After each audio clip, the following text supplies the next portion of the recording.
আল্লাহ এত মাস খাওয়ালেন, আল্লাহর জন্য তো কিছু সময় দিতে হবে নাকি বাবাজি? প্রত্যেকটা ধর্মে রোজা আছে, আমরা রোজা বলি, তারা উপোস বলে, উপবাস বলে, বলে না? বলে না। কিন্তু প্রতিটা ধর্মে আছে, সিস্টেম আলাদা, নিয়ম আলাদা।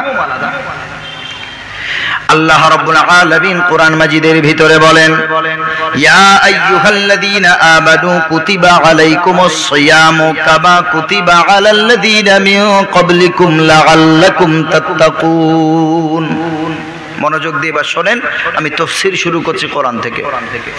আল্লাহ রাব্বুল আলামিন বলেন, ইয়া আইয়ুহাল্লাযীনা আমানু, ও ঈমানদারগণ, কুতিবা আলাইকুমুস সিয়াম, তোমাদের উপরে রমজানের রোজা ফরজ করা হলো, কামা, যেইভাবে, কুতিবা আলাল্লাযীনা মিন ক্বাবলিকুম, তোমাদের পূর্ববর্তীদের উপরে যেইভাবে রোজা ফরজ করা হয়েছিল। এইটুকু আয়াত আমরা তাফসীর করি।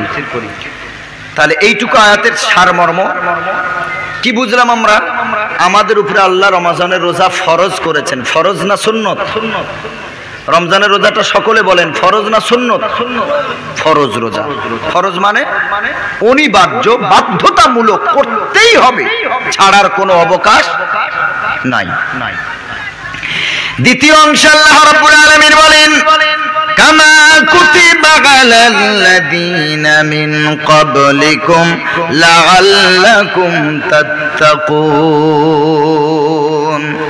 আল্লাহ দ্বিতীয় নম্বর পারাতে আল্লাহ রাব্বুল আলামিন সূরা বাকারাতে বলেন, তোমাদের উপরে রোজা ফরজ করা হলো যেইভাবে তোমাদের পূর্ববর্তীদের উপরে রোজা ফরজ করা হয়েছিল। তার মানে এই আয়াত দ্বারা বুঝতে পারলাম, রোজা শুধু আমাদের উপরে ফরজ না, রোজা আমাদের পূর্ববর্তী নবী, আমাদের নবীর পূর্বের নবী, তাদের উম্মতের উপরেও রোজা ছিল ফরজ। সুবহানাল্লাহ পড়েন। কারণ আল্লাহ সেই কথাটাই বললেন, কামা, যেভাবে, কুতিবা আলাল্লাযীনা মিন ক্বাবলিকুম লাআল্লাকুম তাত্তাকুন, তোমাদের পূর্ববর্তীদের উপরে যেভাবে রোজা ফরজ ছিল সেইভাবে তোমাদের উপরেও রোজা ফরজ করা হলো। সুবহানাল্লাহ। তবে পূর্ববর্তীদের উপরে রমজানের রোজা ফরজ ছিল না, তাদের উপরে যেই রোজাটা বাধ্যতামূলক ভাবে করা হয়েছিল ওই রোজাটা ছিল আশুরা রোজা, মুহররম মাসের শেষ 10 দিনের আশুরা রোজা। জোরে বলেন সুবহানাল্লাহ। আশারা মানে 10। এই আশুরার রোজা মুহররম মাসের, আরবি মাসের প্রথম মাসের নাম কি বাবাজি? মুহররম। আমরা অনেকেই জানি না। মুহররম মানে যেই মাসে আল্লাহ হারাম করেছেন, হত্যা করা হারাম, ঝগড়া করা হারাম, গালাগালি দেওয়া হারাম, রক্ত বার করা হারাম, এই মাসে শুধু ইবাদত করতে হয়। আল্লাহর নবী সাল্লাল্লাহু আলাইহি ওয়াসাল্লাম বলেন, আফজালুস সিয়ামি বাদা রমাজান, রমাজান মাসের পর উত্তম মাস হলো শাহরুল্লাহিল মুহররম। রমজান মাসের পরে উত্তম মাস হলো মুহররম মাস। রমজানের রোজার পরে উত্তম রোজার মাস হলো মুহররমের আশুরার রোজা। সুবহানাল্লাহ পড়েন। রমজান মাসের পর কোন মাসের রোজাটা সবচেয়ে উত্তম?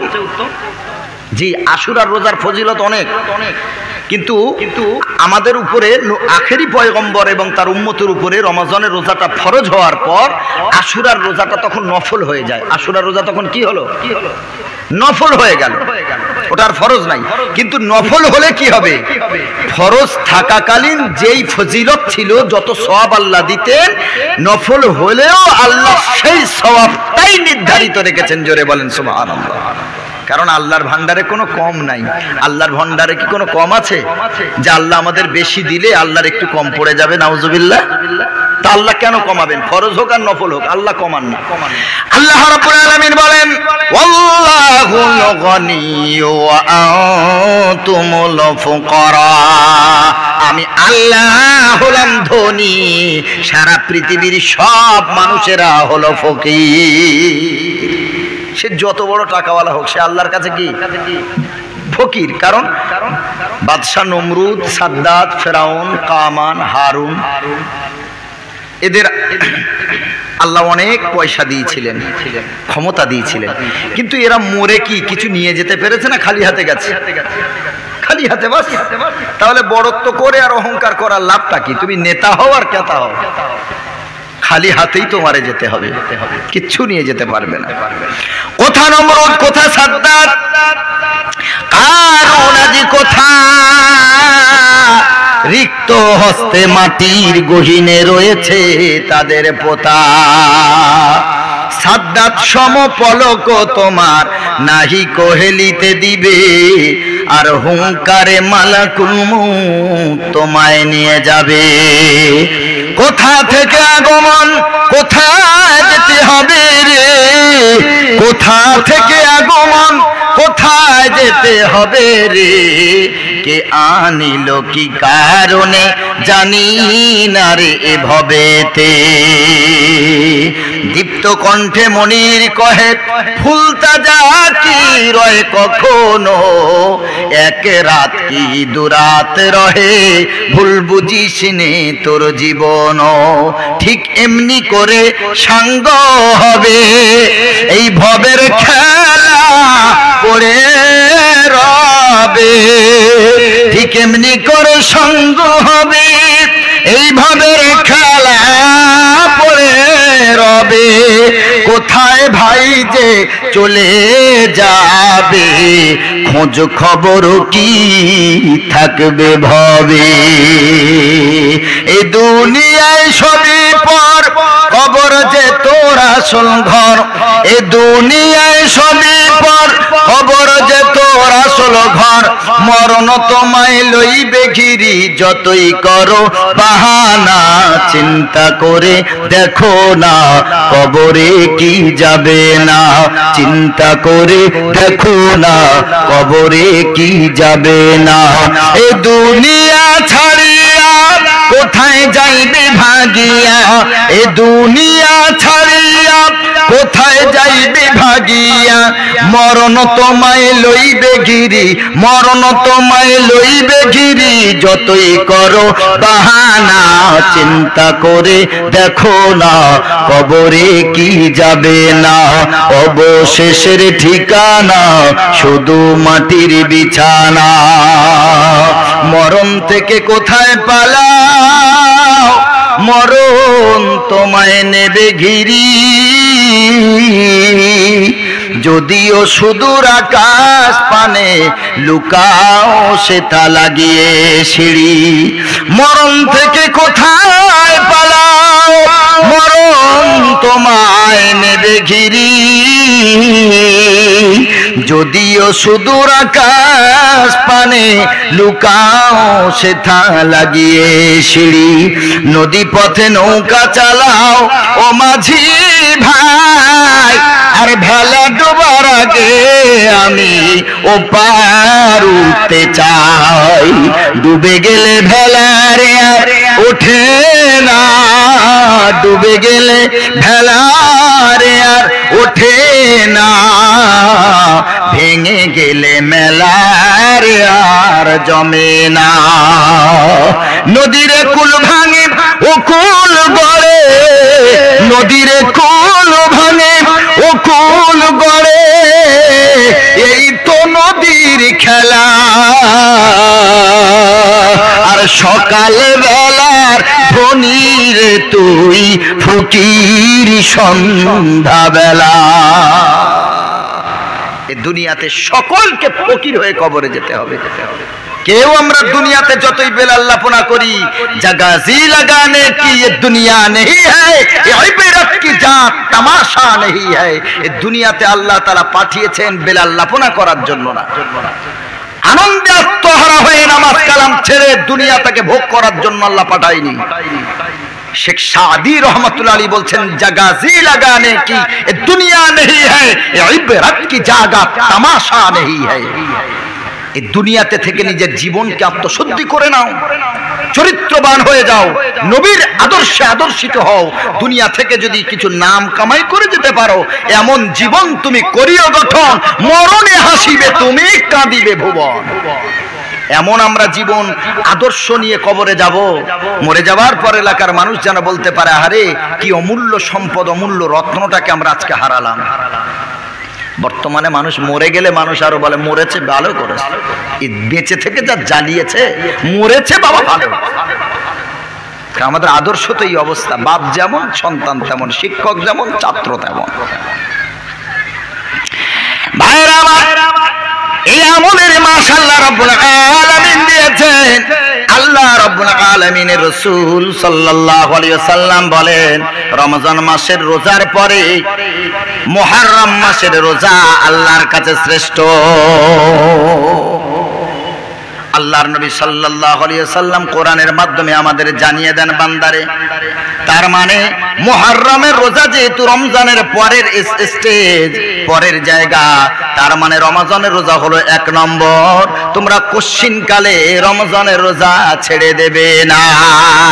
যদি রোজা করো তবে শোনো, লাআল্লাকুম তাত্তাকুন, তোমরা মুত্তাকি হতে পারবে, খোদা ভীরু হতে পারবে। তোমরা এমন করে মুত্তাকি হতে পারবে, আল্লাহর ওলি হতে পারবে, খোদা ভীরু হতে পারবে। রমজান যদি ছেড়ে দাও তো মুত্তাকি হতে পারবে না, ইমানদার হতে পারবে না, আল্লাহওয়ালা হতে পারবে না। রমজানের রোজার পরে পরে আল্লাহ মুত্তাকি হওয়ার কথা বলেছেন, তার মানে বোঝা গেল রোজার মাধ্যমে আল্লাহ রাব্বুল আলামিন গুনাহ মাফ করে খোদা ভীরু আল্লাহ আমাদের বানিয়ে দেবে। না হলে তো রোজার পরে পরেই মুত্তাকির কথাটা আসতো না। আল্লাহ রাব্বুল আলামিন এই কথাটাই বলেছেন। আল্লাহ তাআলা বলেন, লাআল্লাকুম তাত্তাকুন, তোমরা মুত্তাকি হও। রমজানের রোজা যদি ঠিকভাবে করতে পারো, কেউ ছেড়ে দেবে না। কারণ রমজানের গুরুত্ব আল্লাহর নবী সাল্লাল্লাহু আলাইহি ওয়াসাল্লাম বলেন, মান সামা রমাযানা ঈমানান ওয়া ইহতিসাবান গুফিরা লাহু মা তাকদ্দামা মিন যামবি। আল্লাহর নবী সাল্লাল্লাহু আলাইহি ওয়াসাল্লাম বলেন, রমজানের রোজা যে করলো ঈমানের সাথে এবং সওয়াবের আশায়, নবীজি আমার বলেন, গুফিরা লাহু মা তাকদ্দামা মিন যামবি। রমজানের রোজা যদি কোনো আল্লাহর বান্দা বান্দি সবগুলো রাখে গো, আমার নবীর সহিহ হাদিস বর্ণনা দেয়, তার জীবদ্দশার সব গুনাহগুলি আল্লাহ রমজানের ওসিলায় ক্ষমা করে দেবে। রোজা রাখবেন না ছাড়বেন গো আব্বা? কি গো যুবকেরা, কাজ করে যুবকরা, কষ্ট করে, ছেলেরা পরীক্ষা দেবে, রমজান মাসে পরীক্ষা পড়েছে, ওর মা বলছে তোর রোজা করতে হবে না। বয়স কত? 15 বছর, 16 বছর, 14 বছর, 13 বছর, 12 বছর ক্রস করে গেছে। চিন্তা করেন, মারা বলছে, অথচ মা রোজা করছে, বাপও রোজা করছে, সন্তানকে বলছে এই রোজা করার দরকার নেই, পরীক্ষা দিবি, তোর পড়াশোনা আছে। মানে পরীক্ষা দেওয়ার জন্য বিশাল একটা চাপের কিছু। আমি যে বছর বিএ সেকেন্ড ইয়ার পরীক্ষা দিয়েছিলাম, ওই বছর রমজান মাস ছিল এবং আমার খতম তারাবিও আমি পড়িয়েছি। কই আমরা তো হাফেজ আলেম হয়ে একটাও রোজা ছাড়তে হলো না। তোমার ছেলে মেয়ে ছাড়তে হয় কেন? কারণ সারা বছর তোমার ছেলে মেয়ে পড়ে না। যদি বলেন পরীক্ষা কটা দিন পড়ে, জি না, তাও পড়ে না। তাহলে পরীক্ষা কটা দিন কাজ কি? শুধু জেরক্স করা আর মাইক্রো করা। কি কাজ বলে? কাজ আছে, সারা বছর পড়েনি তো পরীক্ষা কটা দিন কি পড়বে? ঘোড়ার ডিম। ও পড়ে কি এমন উদ্ধার করে দেবে? ওই কটা দিনও একটু মাইক্রো করবে, বইয়ের বড় লেখাগুলো ছোট করবে, কাটতে সময় লাগবে, গুছাতে সময় লাগবে। ঠিক বলছি না ভুল বলে? এত কষ্টের কাজ রোজা রাখলে এইসব হয়? ওইগুলো গুছাতে হবে পার্ট বাই পার্ট, তারপরে কোনটা রাখতে হবে, 1 নম্বরের কোশ্চেন কোনটা, 5 নম্বরের কোশ্চেন কোনটা, 10 নম্বরের কোশ্চেন কোনটা, 20 নম্বরের কোশ্চেন কোনটা, পার্টে পার্ট সব খাপে খাপ আব্দুল্লাহর বাপ সব সুন্দর করে সাজিয়ে রেখেছে। শুধু পরীক্ষার হলে একটু এদিক ওদিক হবে, বিসমিল্লাহ বলে বার করবে। বিশাল পড়ালেখা করছে, আর ওর মা বলছে আমার ছেলে মেয়ে পড়ালেখা করছে, রোজা করলে কষ্ট হবে। কিসের কষ্ট গো?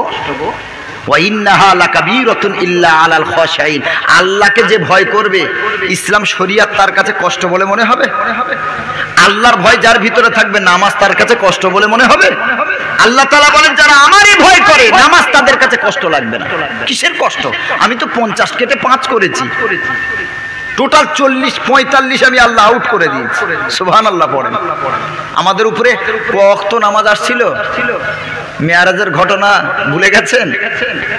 আল্লাহ নবী আসার সময় মুসা নবীর সাথে দেখা, মুসা নবী মুচকি হেসে বলছে, ও নবী কি নিয়ে যাচ্ছ? আল্লাহ তোমার কি হাদিয়া দিয়েছে উপহার? বলেই তো 50 ওয়াক্ত নামাজ। বলে কি আশ্চর্য, তাড়াতাড়ি আল্লাহর কাছে যাও, কমিয়ে নিয়ে এসো। বলে কেন? বলে এই 50-এর বোঝা তোমার উম্মতি এই বোঝাটা সাজা হয়ে যাবে ওদের। কমাতে কমাতে কমাতে কমাতে লাস্টে 5 নিয়ে আসছে। মুসা নবী বললে কত? বললো 5 আছে। বলে আবার যাও, কমিয়ে নিয়ে এসে 5ও পারবে না। তখন আমার নবী বললেন, আমার কি লজ্জা বলে কিছু নেই নাকি? আমি আর কতবার আল্লাহর কাছে যেতে পারি এক জিনিস নিয়ে? আমি আর যাবো না, ওই 5 নিয়ে ফিরে যাচ্ছি। সুবহানাল্লাহ পড়েন। আল্লাহ কেন বারবার? আল্লাহ আগেই জানতেন না যে আমার নবী আবার ফিরে আসবে আমার কাছে? জানতেন। এই সিস্টেম কেন করলেন? আল্লাহ চান না যে আমার হাবিব আমার কাছে এসেছে, আমার হাবিব তাড়াতাড়ি চলে যাক। জোরে বলেন সুবহানাল্লাহ। আল্লাহ আমার নবীকে কত ভালোবাসেন, এজন্য আল্লাহ সিস্টেম করে দিলেন। আল্লাহ জানেন যে মুসার সাথে দেখা হবে, আবার আমার কাছে আসবে, আবার আমি একটু গল্প করব, কথা বলবো, আবার আমি কিছু কমাবো। না হয়তো আল্লাহ জানেন যে 5 নিয়েই ফিরবে, তাহলে একবারে আল্লাহ 5 না দিয়ে 50 দিলেন কেন? কারণ আল্লাহ আমার নবীকে সব থেকে বেশি ভালোবাসেন। জোরে বলেন না সুবহানাল্লাহ। এর জন্য আমার নবীকে আল্লাহ হাবিবুল্লাহ বলে ডাকতেন, মুসা নবীকে কালিমুল্লাহ বলে ডাকতেন, ইব্রাহিমকে খলিলুল্লাহ বলে ডাকতেন, ইসমাইল সাল্লামকে জবিহুল্লাহ বলে ডাকতেন, আপনার নূহ নবীকে নবিয়ুল্লাহ বলে ডাকতেন। আর আমার নবীকে আল্লাহ তাআলা হাবিব, হাবিব মানে অন্তরঙ্গ, ক্লোজ ফ্রেন্ড, অন্তরঙ্গ বন্ধু। জোরে বলেন সুবহানাল্লাহ। অত্যন্ত ভালোবাসতেন। আল্লাহ রাব্বুল আলামিন বলেন বান্দারে, নবীজি বলেন রমজান মাসে যদি কেউ রোজা করে তার জীবনের সব গুনাহগুলি আল্লাহ রাব্বুল আলামিন ক্ষমা করে দেন। এজন্য বাচ্চাদের রোজা রাখা প্র্যাকটিস করাবেন। আল্লাহ নবীর এক হাদিস আছে, মুরু আওলাদাকুম বিসসালাত ওয়া হুম আবনাউ 7 সিনিন। বাচ্চার বয়স যখন 7 বছর হবে, সবাই বলেন কত বছর? 7। বাপ মা কেমন হতে হয় নবী শেখাচ্ছেন। 7 বছর বয়স হবে, ওকে এবার নামাজ শেখাও, রোজা শেখাও, ওযু শেখাও, ইসলামের ফরজ বিধান ওকে শেখাও। ফাদরিবুহুম আলাইহা ওয়া হুম আবনাউ 10 সিনিন। যখন 10 বছর পার হয়ে যাবে এবং এবার 10 পার হওয়ার পর 7 থেকে 8, 9, 10 এই 3 বছর কখনো নামাজ পড়বে, কখনো ছাড়বে, অসুবিধা নাই। কিন্তু ফাদরিবুহুম আলাইহা ওয়া হুম আবনাউ 10 সিনিন। 10 যখন ক্রস করে দেবে, 10 বছর যখন পার করবে, আমার নবীজি বলেন ফাদরিবুহুম, ওকে এবার পিটিয়ে নামাজ পড়াও। কি করে নামাজ পড়াতে হবে? কে গো বাবাজি? জোরে বলেন না যারা সন্তানের বাবা আছেন। আচ্ছা বলেন তো, 10 বছরের একটা ছেলে যদি বা মেয়ে যদি স্কুল থেকে আসে, ওর মার পথের দিকে তাকিয়ে আছে, সবাইকে খাইয়ে দাইয়ে, মা এখনো কিন্তু খায় না। বাচ্চা স্কুল থেকে আসবে, তাকে খাইয়ে তারপর মা খায়। ঠিক বলছি না ভুল? জি। বাচ্চা এসেছে, গাড়ি থেকে নেমেছে, মা দৌড় দিয়ে চলে গেছে বাচ্চাকে আনার জন্য। 3-4 ঘন্টা বাচ্চাকে দেখতে পাইনি। বাচ্চাকে কোলে নিয়ে গালে চুমা খাচ্ছে, বুকের মধ্যে ঝাপটে নিয়ে কপালে চুমা খাচ্ছে, আদর। কয়েক ঘন্টা দেখতে পাইনি। আচ্ছা তুমি যদি মা বাপ হয়ে তোমার সন্তানের এতই ভালোবাসা থাকে, তো আল্লাহ তো তোমার ব্যাপারে বলল, এই ইমানদারেরা কু আনফুসাকুম, নিজেও বাঁচো জাহান্নাম থেকে, ওয়া আহলিকুম নার, তোমার সন্তান সন্ততিদেরকেও, তোমার আহল বর্গদেরকেও তুমি জাহান্নাম থেকে বাঁচাও। 28 নম্বর সূরা, 28 নম্বর পারার একদম শেষ সূরা, সূরা তাহরিমে এই কথাটা আল্লাহ বলেছেন। তাহলে ভালোবাসা তো এর নাম, নিজেও বাঁচো আর অপরকেও বাঁচাও। সন্তানকে কোনো মা তো আজ পর্যন্ত দেখলাম না, সন্তানটা স্কুল থেকে আসার সাথে সাথে 10 বছরের বেশি বয়স হয়ে গেছে সন্তানের, কোনো মা তো বলে না বাবা ব্যাগটা রেখে দে, আসরের সময় হয়েছে, আসরের নামাজটা পড়, মসজিদে চলে যা, যদি জামাত শেষ হয়ে যায় তো ঘরে পড়ে নে, আমি মা তোর জন্য ভাত রেডি করছি, খাবার রেডি করছি, আগে নামাজ পড়ে নে, তারপরে আমি মা তোরে খাইয়ে দেব। কি গো আপনাদের স্ত্রীরা বলে নাকি বাচ্চাদের? তো এই সন্তানগুলো, এই শয়তান, এই সন্তানগুলো খাজা আব্দুল কাদের জিলানী রহমাতুল্লাহ আলী হবে নাকি হযরত ইবলিস হবে, আল্লাহ ছাড়া কেউ জানে না। কারণ ওকে তো আপনি নবীর আদর্শ শেখাননি। আমার নবী বলছে 7 বছর থেকে ট্রেনিং দাও, নামাজ, রোজার, উজুর, নামাজের ফরজ, সুন্নত, এগুলো ট্রেনিং দাও। আপনি তো কিচ্ছু দেননি। এই অল্প বয়স, বড় হোক সব হবে। আরে অল্প সময় গাছ যখন ছোট থাকে ওই সময় তাকে ঘিরতে হয়, না হয় গরুতে খাবে, ছাগলে খাবে, ও যখন বড় হয়ে যাবে তখন আর ঘিরতে লাগে না, ওই এমনি ফল দেবে তখন। কথা ঠিক বলছি না ভুল? গাছ ছোট আছে এই সময় ওকে পরিচর্যা করুন, সার পানি যা লাগে সময় দিন, বড় হয়ে গেলে আর দিতে লাগে না। আপনি ছোটবেলাতে আদর্শ দিলেন না তো বড় হয়ে আদর্শ পাবে কি করে?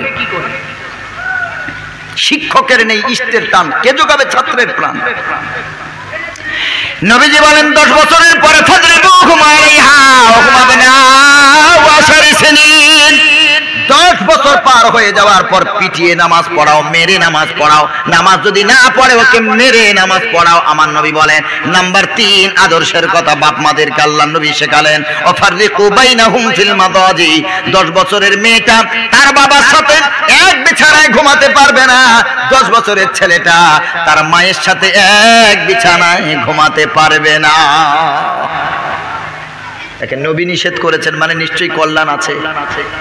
পূর্ব মেদিনীপুরে এক জায়গায় জলসায় গেলাম, ওই অক্টোবর কি নভেম্বরে হবে হয়তো, যেই বাড়িতে আমরা ছিলাম ওই বাড়িওয়ালা আমার কাছে কান্না করছে। একদম কুকড়াহাটি পার হয়ে বাঁ দিকে কিছুটা গেলে ওখানে, জায়গার নাম এখন মনে নাই, এত কান্না কাঁদছে হাতটা ধরে। বলছে কি হয়েছে? বলছে দুঃখের কথাটা কি বলবো, লজ্জাজনক কথা। আমার একজন বিএ পাস ছেলে তার নিজের মাকে নিয়ে পালিয়ে গেছে। নাউজুবিল্লাহ পড়েন। বলে আমার ছেলে যদি অশিক্ষিত হতো আমি না হয় তাও একটু মনে বোধ দিতে পারতাম, কিন্তু আমার ছেলে তো বিএ পাস, তার নিজের ছেলের সাথে কি করে চলে যায়? আশ্চর্য কথা।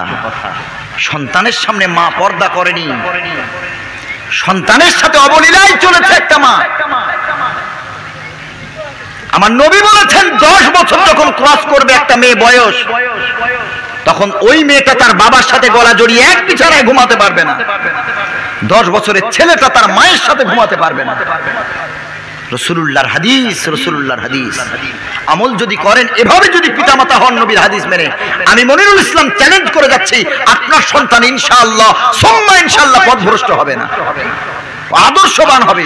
ও পিতামাতার মূল্যবোধ চেতনাবোধের ভিতরে থাকবে। পিতামাতা কেমন জিনিস, অন্য কোন ছেলে তোমাকে যদি 2 বেলা খেতে না দেয়, নবীর আদর্শ যেই ছেলেটা পাবে, আল্লাহর কসম ওই ছেলেটা পিতামাতাকে জীবনেও ফেলে দেবে না। আজ পর্যন্ত সারা ওয়ার্ল্ড ঘুরে দেখান। আমি তো আজ প্রায় 8 বছর জলসা করছি, 8 বছর ধরে বলে আসছি চ্যালেঞ্জ করে যে প্রত্যেকটা জিনিসের ব্যতিক্রম থাকে, ওটা আলাদা। তারপরেও বলেছি দীপ্ত কণ্ঠে, আপনি একজন হাফেজ, একজন আলেমকে দেখান যার ভিতরে কোরআনের শিক্ষা আছে, নবীর আদর্শ আছে, আর ওই ছেলেটা তার বাপ মাকে খেতে দেয় না। 3টে সন্তান, 4টে সন্তান। অন্যান্য ছেলেগুলো বলে 12 মাস কেন একা টানবো? তোমার মেজো ছেলে নাই, খাওয়াতে পারে না 2 মাস? তোমার সেজো বেটা নেই, 2 মাস খাওয়াতে পারে না? তোমার ছোটটা নেই, 2 মাস খাওয়াতে পারে না? আমি একা তোমাদের কেন 12 মাস টানবো? বলে না, বলে না বাবাজি? আর লজ্জা থাকা উচিত। তোমার আব্বা মা যে তোমার বেঁচে আছে এটাই তোমার ভাগ্য, তোমার এটাই সৌভাগ্য। যাদের পিতামাতা নেই একটু গিয়ে জিজ্ঞেস করো পিতামাতা হারা বেদনা কাকে বলে। আরে তুমি টাকার গরম দেখাও, টাকা দিয়ে হজ করতে যাও, ওই হজ কবুল হতেও পারে, নাও হতে পারে। কিন্তু নবী বলছেন যারা পিতামাতার মুখের দিকে একটু মহব্বতের নজর দিয়ে দেখবে, এক নজরে একটা কবুল হজের সওয়াব। জোরে বলেন সুবহানাল্লাহ। যে হজ কবুল হয়ে যায় সেই হজের সওয়াব। আপনি টাকা দিয়ে বড় লোক হয়েছেন, কিসের টাকা কোনো খোঁজ খেয়াল নেই, ওই টাকা দিয়ে হজ করেছেন, 40 বার হজ করলেও কবুল হবে না। কিন্তু প্রত্যেকটা ঘরে যে মক্কা মদিনা আল্লাহ দিয়েছেন, প্রত্যেকটা ঘরে যে মক্কা মদিনা আল্লাহ দিয়েছেন, এই দুটোর প্রতি যতবার তাকাবেন ততগুলো কবুল হজের সব। জোরে বলেন সুবহানাল্লাহ। এক সাহাবী বলছেন, ইয়া রাসূলুল্লাহ, ইয়া হাবিবাল্লাহ, আপনি তো বললেন একবার যদি মহব্বতের নজরে আব্বা মায়ের দিকে তাকাই তো একটা কবুল হজের সওয়াব। আমি যদি 2 বার তাকাই, রাসূল বললেন 2টো কবুল হজের সওয়াব। আমি যদি 3 বার তাকাই তো 3টে কবুল হজের সওয়াব। আল্লাহর নবী সাল্লাল্লাহু আলাইহি সাল্লাম, ওই সাহাবী তখন বলছেন, ইয়া রাসূলুল্লাহ, আমি যদি 100 বার তাকাই, দয়ার মায়ার নবী মুহাম্মদুর রাসূলুল্লাহ সাল্লাল্লাহু আলাইহি সাল্লাম বলেন 100টা কবুল হজের সওয়াব আল্লাহ তোমার আমল নামায় লিখে দেবে। দেখেন তো 100 বার হজ কবুল হয়ে যায় যেই হজ। বাপ মায়ের দিকে নেক নজরে তাকালে যতবার তাকাবেন, কোটি কোটি বার তাকাবেন, আল্লাহ কোটি কোটি হজের সওয়াব দান করবেন। জোরে বলেন সুবহানাল্লাহ। সেই পিতা মাতাকে দুবেলা খেতে দিয়ে যেন কত বড় বোঝা হয়ে গেছে গো। অথচ একটা পিতা তার 6 সন্তান, 8 সন্তান, 10 জন সন্তান, 12 জন সন্তানকে একা পিতা চালিয়েছিল। কারোর হাতে ভিক্ষার থালা তুলে দেয়নি, ভিক্ষার ঝুলি তুলে দেয়নি। যতটুকু পেরেছেন, যত সাধ্য তিনি লেখাপড়া শিখিয়েছেন। নিজে না খেয়েছিল, তারপরেও বাচ্চার মুখে অন্ন দিয়ে বাচ্চার মুখে হাসি ফুটিয়েছে। একটা পিতা যদি 6টা সন্তান, তোমরা 6 ভাই বোন, 8 ভাই বোন, 10 ভাই বোনকে তোমাদের একা পিতা যদি রোজগার করে চালাতে পারে, তোমাদের 10টা ভাই বোন, 8 ভাই বোন, 6 ভাই বোন তোমার একা বাবার কাছে যদি বোঝা না হয়, তোমার ওই বাপ আর মা মাত্র দুজন তোমার কাছে বোঝা হলো কি করে? তুমি তো জোয়ান যুবক সুস্থ সবল মানুষ, কি জবাব দেবে তুমি? এই জন্য পিতা মাতা যাদের বেঁচে আছে, কোন ভাই খাওয়ালো, কে দেখলো না দেখলো দরকার নাই। আপনি সন্তান হিসেবে বলবেন, আব্বা মা যতদিন আমি বেঁচে আছি তুমি আমার কাছে খাবে। বলতে পারবো না ইনশাল্লাহ? যতদিন বেঁচে আছো আমি একা দেখবো। আব্বা মায়ের দোয়া কবুল হয়ে যায়। হযরতে বাইজিদ বুস্তামি রাহমাতুল্লাহ আলাইহি মায়ের দোয়াতে বিশ্ব ব্রহ্মাণ্ডের বুকে সবথেকে আল্লাহ ওলি হয়েছেন। জোরে বলেন সুবহানাল্লাহ।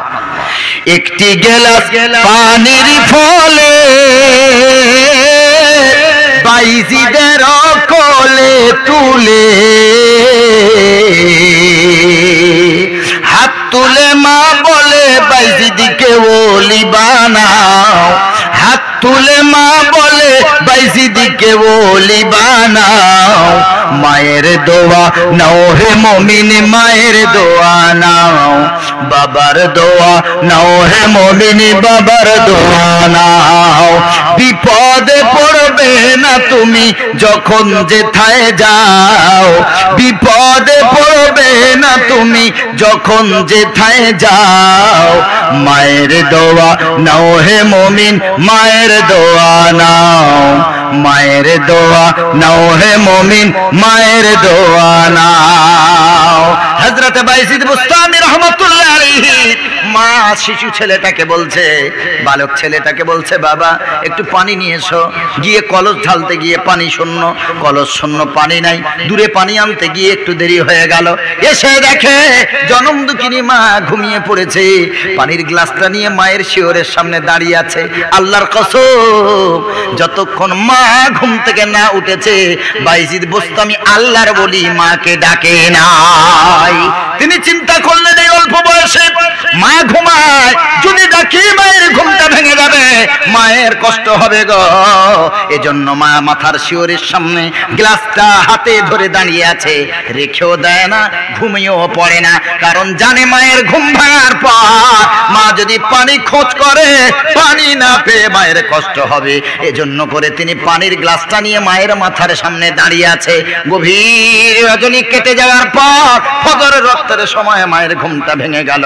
মায়ের ঘুমটা ভেঙে পাশে হাত দিয়ে দেখে ছেলে নাই, মাথার দিকে তাকিয়ে দেখে ছেলে গ্লাস নিয়ে দাঁড়িয়ে আছে। এ বাবা বুস্তামি, এ বাইজিদ, কেন তুমি না ঘুমিয়ে দাঁড়িয়ে আছো আমার মাথার সামনে? ওই ছোট্ট বালক বলে, বাগো আমি কলসতে পানি না পেয়ে আমি বাইরে গেলাম, একটু দেরি হয়েছে, লেট হয়েছে, এসে দেখি তুমি ঘুমিয়ে পড়েছ। আমি চিন্তা করলাম তোমার যদি ঘুমটা ভাঙাই তোমার কষ্ট হবে, এজন্য করে আমি তোমার নিদ্রাতে ব্যাঘাত না ঘটিয়ে আমি গ্লাসটা ধরে আছি। আর আমি ঘুমিয়ে পড়লে পড়তে পারতাম, কিন্তু ঘুম ভাঙার পর তুমি যদি যথা সময়ে পানি না পাও তোমার কষ্ট হবে। এজন্য আমি ঘুমাই নাই, তোমার মাথার সামনে জেগে আছি। মা পানির গ্লাসটা হাত থেকে নিয়ে পানি পান করে আল্লাহর কাছে মা তাহাজ্জুদের নামাজ পড়ে আল্লাহর কাছে এমন দোয়া করলেন, আল্লাহ মায়ের দোয়ার বরকতে হযরত বাইজিদকে ওয়ার্ল্ড ফেমাস আল্লাহর ওলি বানালে। সুবহানাল্লাহ, সুবহানাল্লাহ। মাকে ভালোবাসবেন বাবাজি। যাদের মা বাপ বেঁচে আছে জীবনে কষ্ট দেবেন না। আল্লাহর রাসূল বললেন, রিজাল ওয়ালিদি রিজাল্লাহ। আব্বা মা যদি খুশি থাকে, কে খুশি থাকবে? একটু জোরে বলেন। আব্বা মার খুশিতে কে খুশি? আল্লাহ। আব্বা মার নারাজগিতে কে নারাজি? আল্লাহ। আব্বা মা যদি নারাজ থাকে আল্লাহও নারাজ, আব্বা মা যদি খুশি থাকে আল্লাহও খুশি। এজন্য আমরা দোয়া করব সর্বহালতে যে আল্লাহ যদি আমাদের কোলে আমাদের আব্বা মাকে তুমি তুলে নিয়ে থাকো তাহলে অন্তত আব্বা মায়ের মুখে শেষ হাসিটা যেন একটু দেখে যেতে পারি। আল্লাহ যেন কবুল করেন, সকলে বলেন আমিন। আর যাদের আব্বা মা ইন্তেকাল করেছে তাদের জন্য বেশি বেশি সাদকা করবেন, দান করবেন, আর নিজে গিয়ে কবর জিয়ারত করবেন। হুজুর দাওয়াত দিতে হবে না, আপনি আল্লাহকে ডাকবেন। আল্লাহ ডাকতে গিয়ে আবার হুজুর দরকার পড়ে কেন? মায়ের কাছে বাবার কাছে টাকা পয়সা চান তখন তো আল্লাহ ডাকতে হয় না। আমা 100 টাকা দাও, 50টা টাকা দাও। তো আপনার চাহিদা আপনি মাকে বলছেন, মা আপনার চাহিদা পূরণ করছে। তো আল্লাহকে তো এইভাবেই বলবেন। এই হাতটা তুললেন, আল্লাহ এই কবরে আমার আব্বা মা দাদা দাদি শুয়ে আছে, তুমি ক্ষমা করে দাও। এইটুকু বলা যাবে না বাবাজি? এইটুকুর জন্য আবার হুজুরকে ডাকতে হয়? আপনি তো নিজে দোয়া করবেন আল্লাহর কাছে কেঁদে কেঁদে, আল্লাহ আমার গোনা যা আছে তুমি ক্ষমা করো। আল্লাহ ইমানের সাথে মৃত্যু দিও, সারা জীবন যেন 5 ওয়াক্ত নামাজ পড়তে পারে। আল্লাহ তো আল্লাহ তুমি একটু দয়া করো, কবুল করে নিও, তৌফিক দিও। এইটাই তো কথা, আপনার মনের ভাব আপনি আল্লাহর কাছে প্রকাশ করবেন দোয়ার মাধ্যমে। এইটাই তো দোয়া মানে ডাকা। আল্লাহ তাআলা বলেন উজিবু দাওয়াতাদ দাঈ ইযা দাআন। যখন কোন দাঈ বা দোয়া করনে ওয়ালা যখন আল্লাহকে ডাকে তখন আল্লাহ তার দোয়া কবুল করে, তার ডাকে সাড়া দেয়। জোরে বলেন সুবহানাল্লাহ। আপনি আরেকজনের মাধ্যম দিয়ে কেন দোয়া করেন? আপনার মা চলে গেছে, বাবা চলে গেছে, সন্তান চলে গেছে, বিবি চলে গেছে, স্বামী চলে গেছে, আপনি নিজে দোয়া করেন। কিছু মনে হয় মারা গেছে, খুব গন্ধ বেরোচ্ছে। জি জি জি, আশেপাশে বড় হয় কিছু মারা গেছে। ভাইরা আমার, রোজা সম্পর্কে বলছিলাম। আল্লাহর নবী সাল্লাল্লাহু আলাইহি সাল্লাম বলেন যদি কেউ রমজানের রোজা করে, আমি বলেছি যদি রোজা করে গো সারা জীবনের গুনাহ খাতা আল্লাহ মাফ করে দেবে। দয়ার নবী বলেন কোন মা যদি সন্তানকে রোজা রাখতে বাধা দেয়, কোন বাবা যদি সন্তানকে রোজা রাখতে বাধা দেয়, সন্তানকে নামাজ পড়তে বাধা দেয়, আল্লাহ নবী সাল্লাল্লাহু আলাইহি সাল্লাম বলেছেন ওই মায়ের ওই বাবা রোজা আল্লাহ কবুল করবে না। কমিটি ভাইরা একটু দেখবেন, অত্যন্ত দুর্গন্ধ বেরোচ্ছে, মনে হয় পেট ফেটে গেছে বা কিছু হবে। আমার কমিটি ভাই যারা আছেন এই জলসার কমিটি, সবাই ওঠাউঠি করবেন না। আমি বক্তা পালাইনি, আপনি পালাচ্ছেন কেন? আমারও তো কষ্ট হচ্ছে কথা বলতে। বসেন বাবা, বসেন, একটু সবর করেন। কমিটি ভাইদের বলেছি তারা দেখবে, একটু দেখবেন লাইট টাইট নিয়ে কিছু যদি ওখানে ছড়ানো যায়। বসেন বাবাজি, বসেন। দামি দামি কথা হবে ইনশাল্লাহ, বসবেন, কেউ আর ওঠার দরকার নেই। আতর যদি একটু পকেটে থাকে একটু গায়ে ঘষে দেন, যদি আতর থাকে। নবীজি সাল্লাল্লাহু আলাইহি ওয়াসাল্লাম বলেন রমজানের ফজিলত দেখেন, রোজা রাখতে ভালো লাগে না। যদি রমজানের ফজিলত সম্পর্কে জানা থাকে তো আর বেরোজাদার আপনারা হবেন না। জওয়ান যুবকদের রোজা রাখতে ভালো লাগবে। আল্লাহর নবী সাল্লাল্লাহু আলাইহি সাল্লাম বলেন মা মিন আবদিন ইয়াসুমু ইয়াওমান ফি সাবিলিল্লাহি ইল্লা বা'দাল্লাহু বিযালিকা ওয়াজহাহু আনিন নারি 70 খরিফান। আল্লাহর নবী সাল্লাল্লাহু আলাইহি সাল্লাম বলেন আল্লাহর কোন বান্দা যদি আল্লাহকে রাজি খুশি করার জন্য একটা রোজা করে, খুব খেয়াল করেন কটা, আমার দিকে তাকান, ওদিকে কমিটির ছেলে যাচ্ছে তো, আমার দিকে তাকান, কটা রোজা করে? একটা রোজার ফজিলত শোনেন, একটা। আল্লাহ কত ভালোবাসেন। নবীজি বলেন মামিন আবদি ইয়াসুমু ইয়াওমান ফি সাবিলিল্লাহ, আল্লাহর রাস্তায় আল্লাহকে রাজি খুশি করার জন্য যদি কেউ একটা রোজা করে, শুধুমাত্র একটা রোজা করলে কি হবে গো? আল্লাহর নবী বলেন ইল্লা বা'দাল্লাহু বিযালিকা ওয়াজহাহু আনিন নারি 70 খরিফান। কিয়ামতের দিন, মুসিবতের দিন আল্লাহ ওই রোজাদারকে জাহান্নাম থেকে 70 বছরের দূরত্বে আল্লাহ তারে রাখবে। জোরে বলেন না সুবহানাল্লাহ, নারে তাকবীর, নারে তাকবীর। কত বছরের দূরত্বে রাখবেন? কটা রোজায়? মাত্র একটা রোজা যদি করতে পারেন জাহান্নাম থেকে আল্লাহ 70 বছর দূরত্বে রাখবেন। সুবহানাল্লাহ। এই রমজানের রোজা যখন আসে, রমজানের প্রথম দিনে আল্লাহ রাব্বুল আলামিন রোজা যাতে শয়তানেরা নষ্ট না করে দেয়, আমার রব্বুল আলামিন শয়তানদের সুলসিলাতিল মারাদাত, সুলসিলাতিশ শায়াতিন ও সুলসিলাত মারাদাতুশ শায়াতিন। আল্লাহর নবী সাল্লাল্লাহু আলাইহি সাল্লাম বলেন রমজানের রোজা যেন নষ্ট না করে দেয়। রমজানের ওসিলায় বরকতে আল্লাহ পৃথিবীর যত শয়তানগুলো আছে আল্লাহ সব শয়তানকে জিঞ্জির দিয়ে চেন দিয়ে আল্লাহ বেঁধে দেয়। রমজানের বরকত, শয়তান কেউ ছাড়া থাকে না। আচ্ছা, তারপরেও অনেক মানুষ রমজানে শয়তানি করে না? করে না? কি গো, শয়তান তো বাঁধা, তারপরে কি সবাই রোজা করে? এদের আবার কোন শয়তান লাগে? শয়তান তো সব বাঁধা, একটাও ছাড়া নাই। এদের আবার কোন শয়তান লাগে? এখন তো শয়তান আর শয়তানি করে না, বসে বসে হাসে আমাদের শয়তানি দেখে। ওর আর দরকার পড়ে না, ও এখন মোটামুটি পেনশন পাচ্ছে, বয়স হয়ে গেছে, রিটায়ার্ড লাইফ ওর, ও বসে বসে পেনশন পাচ্ছে, আমাদের শয়তানি দেখে হাসে। যদি বলেন হুজুর রমজান মাসে শয়তান তো বাধা, তবে কে আমাদের দাগা দেয়? আপনার একটা উদাহরণ দিই, বুঝবেন। মনে করেন আজকে জলসার রান্না হচ্ছে, অনেকগুলো ইট সাজিয়ে কাঠ দিয়ে বিরিয়ানি হচ্ছে। আচ্ছা, রান্না শেষ হয়ে যাওয়ার পরে ওই যে ইটগুলো পাশে দেয়, ওই ইটগুলো কয়েক ঘন্টা গরম থাকে না? সব আগুন যদি তুলেও নেয়, তারপর আশপাশটা গরম থাকে না? থাকে না? কিন্তু আগুন নাই। কিন্তু এতক্ষণ যে আগুন ছিল সেইটার গরমটা আছে। জি জি, শয়তান 11 মাস আমাদের পীর হয়ে আমাদের চালিয়েছে, আমরা তাদের মুরিদ হলাম। একটা মাস যদি শয়তান বন্দী থাকে তো আর শয়তানের আসতে লাগে না। 11 মাস যে গরম দিয়েছে, ও আগুন তুলে নিলেও একটা মাস ওই আগুনের গরম থাকে। 11 মাস যে আমাদের শয়তানি করিয়েছে, আমাদের পথভ্রষ্ট করেছে। 1 ঘন্টা বন্ধ আছে, একটা মাস ওকে বাঁধা আছে, তো কি হয়েছে? এমন আমাদের মুরিদ বানিয়েছে, বলে ও আল্লাহর ওলি, তুমি বাঁধা থাকো, অসুবিধা নাই, আমরা মুরিদরা এখন ওলি হয়ে গেছি। কি গো বাবাজি, কথা ঠিক বলছি না ভুল? ও শয়তান 1 মাস বাঁধা থাকলে কি হবে? 11 মাস যে শিক্ষা দিয়েছে আর যে পড়া পড়িয়েছে, 1 মাস আমরা একা চলতে পারি। ভাইরা আমার, আল্লাহর নবী সাল্লাল্লাহু আলাইহি ওয়াসাল্লাম বলেন, রমজান মাস তোমরা এটা গুনাহ মাফির মাস। রমজান শব্দের অর্থ হলো পুড়িয়ে, জ্বালিয়ে পুড়িয়ে ছাই করে দেওয়া। কি জ্বালিয়ে ছাই করবেন? রমজান মাসে নিজের গুনাহগুলোকে ভালো আমল দ্বারা জ্বালিয়ে পুড়িয়ে ছাই করুন। আল্লাহর নবী বলছেন, জিবরিল আমিন নবীজি মসজিদের মেম্বারে দাঁড়িয়ে আছেন, তিনি 3 বার আমিন বললেন। 3 আমিনের 1 আমিনের ব্যাখ্যা আপনাকে দিই। তিনি বললেন আমিন। সাহাবীরা জিজ্ঞেস করলেন, ইয়া রাসূলুল্লাহ, আপনি 3 বার আমিন বললেন কেন? তিনি বললেন, জিবরিল আমিন বলছেন, যারা রমাদান মাস পেল কিন্তু নিজের গোনা মাফ করে নিতে পারলো না, ওই উম্মতি ধ্বংস হোক। জিবরিল আমিন এই বদদোয়াটা করলেন, আর এই বদদোয়ার উপরে আমার নবী বললেন আমিন। যেই বদদোয়ার উপরে নবী আমিন বলেছে, সেই বদদোয়া কবুল হবে না? হবে না? জোরে বলেন বাবাজি।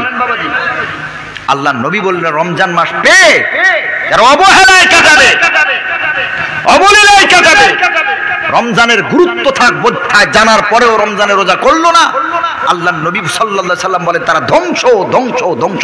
বড় বড় পেটের রোগে তারা আক্রান্ত হবে, হার্টের রোগে তারা আক্রান্ত হবে। কারণ রমজানের রোজা জানেন নবীজি কেন প্রতি মাসের 3 দিন আর সপ্তাহে 2 দিন করে?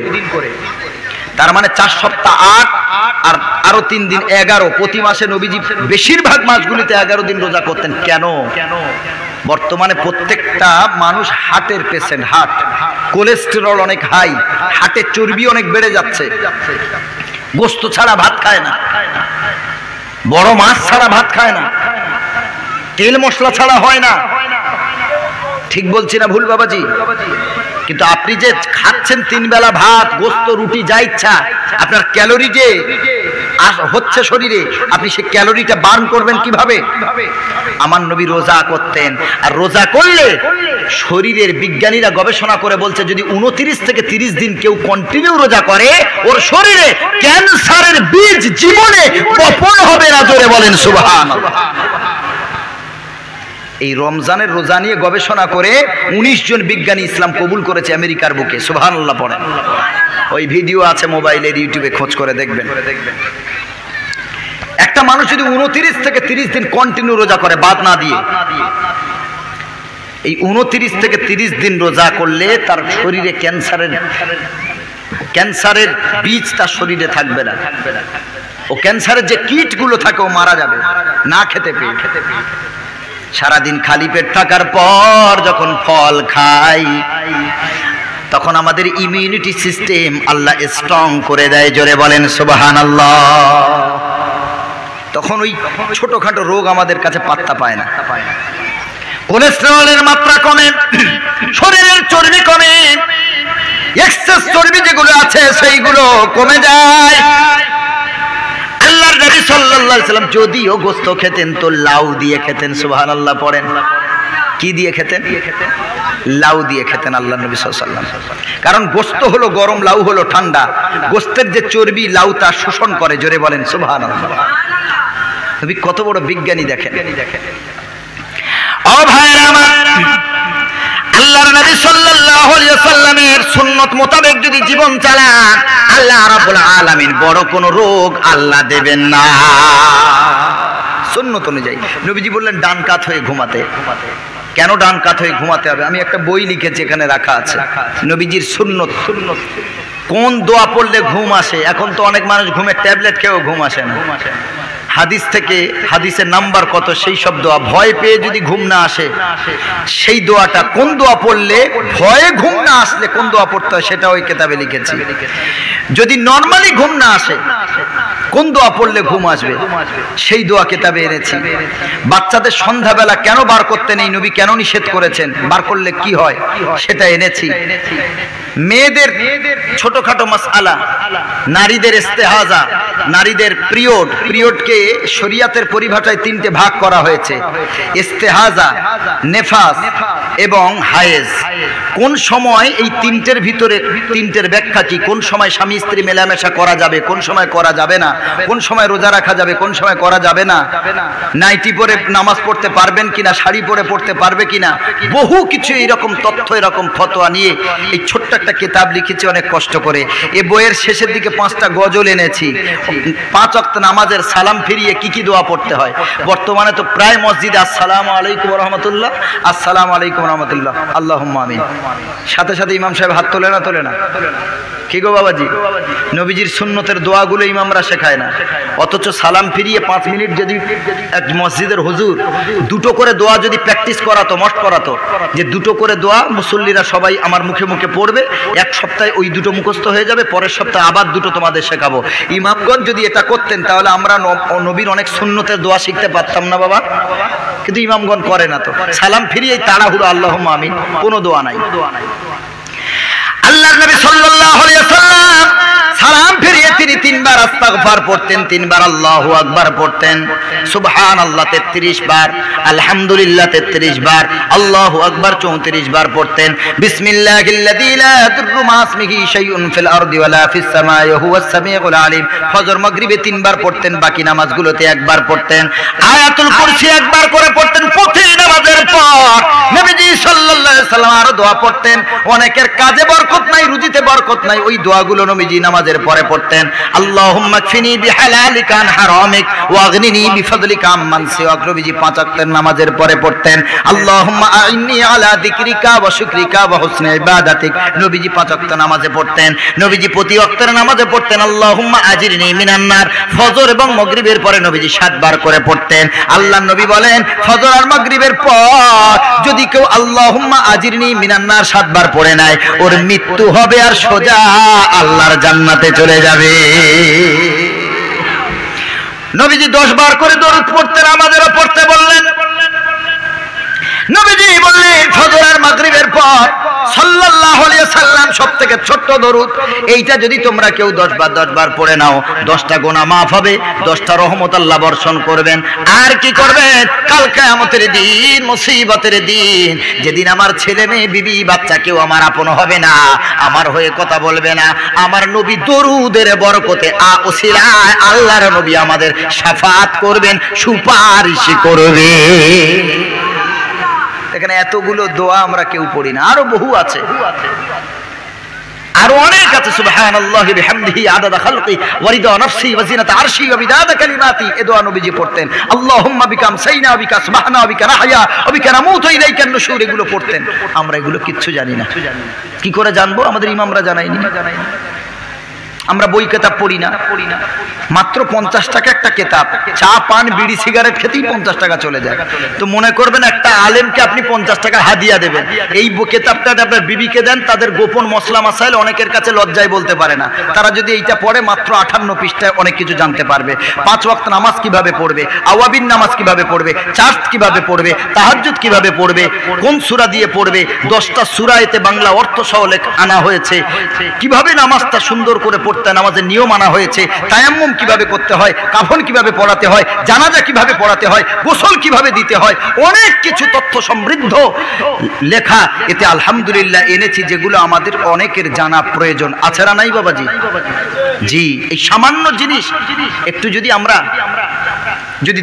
2 থেকে 3 ঘন্টা একটু পড়ি, আমরা শুরু থেকে 2-3 ঘন্টায় পুরো কিতাব শেষ হয়ে যাবে। মাত্র 58 পৃষ্ঠা, অনেক কিছু শিখতে পারবেন। অনেক দোয়া, দস্তরখানা উঠাবার দোয়া কি, আত্মীয়ের বাড়ি খাওয়ার দোয়া কি, খাওয়ার পরে খাওয়ার মাঝে কি দোয়া পড়তে হয়, পানি পান করার সুন্নত কি, কি বিধান, অনেক কিছু কিতাবে রাখা হয়েছে, যেগুলো আমাদেরও প্রয়োজন, আমাদের বিবিদেরও প্রয়োজন, মেয়েদেরও প্রয়োজন, বাচ্চাদেরও প্রয়োজন।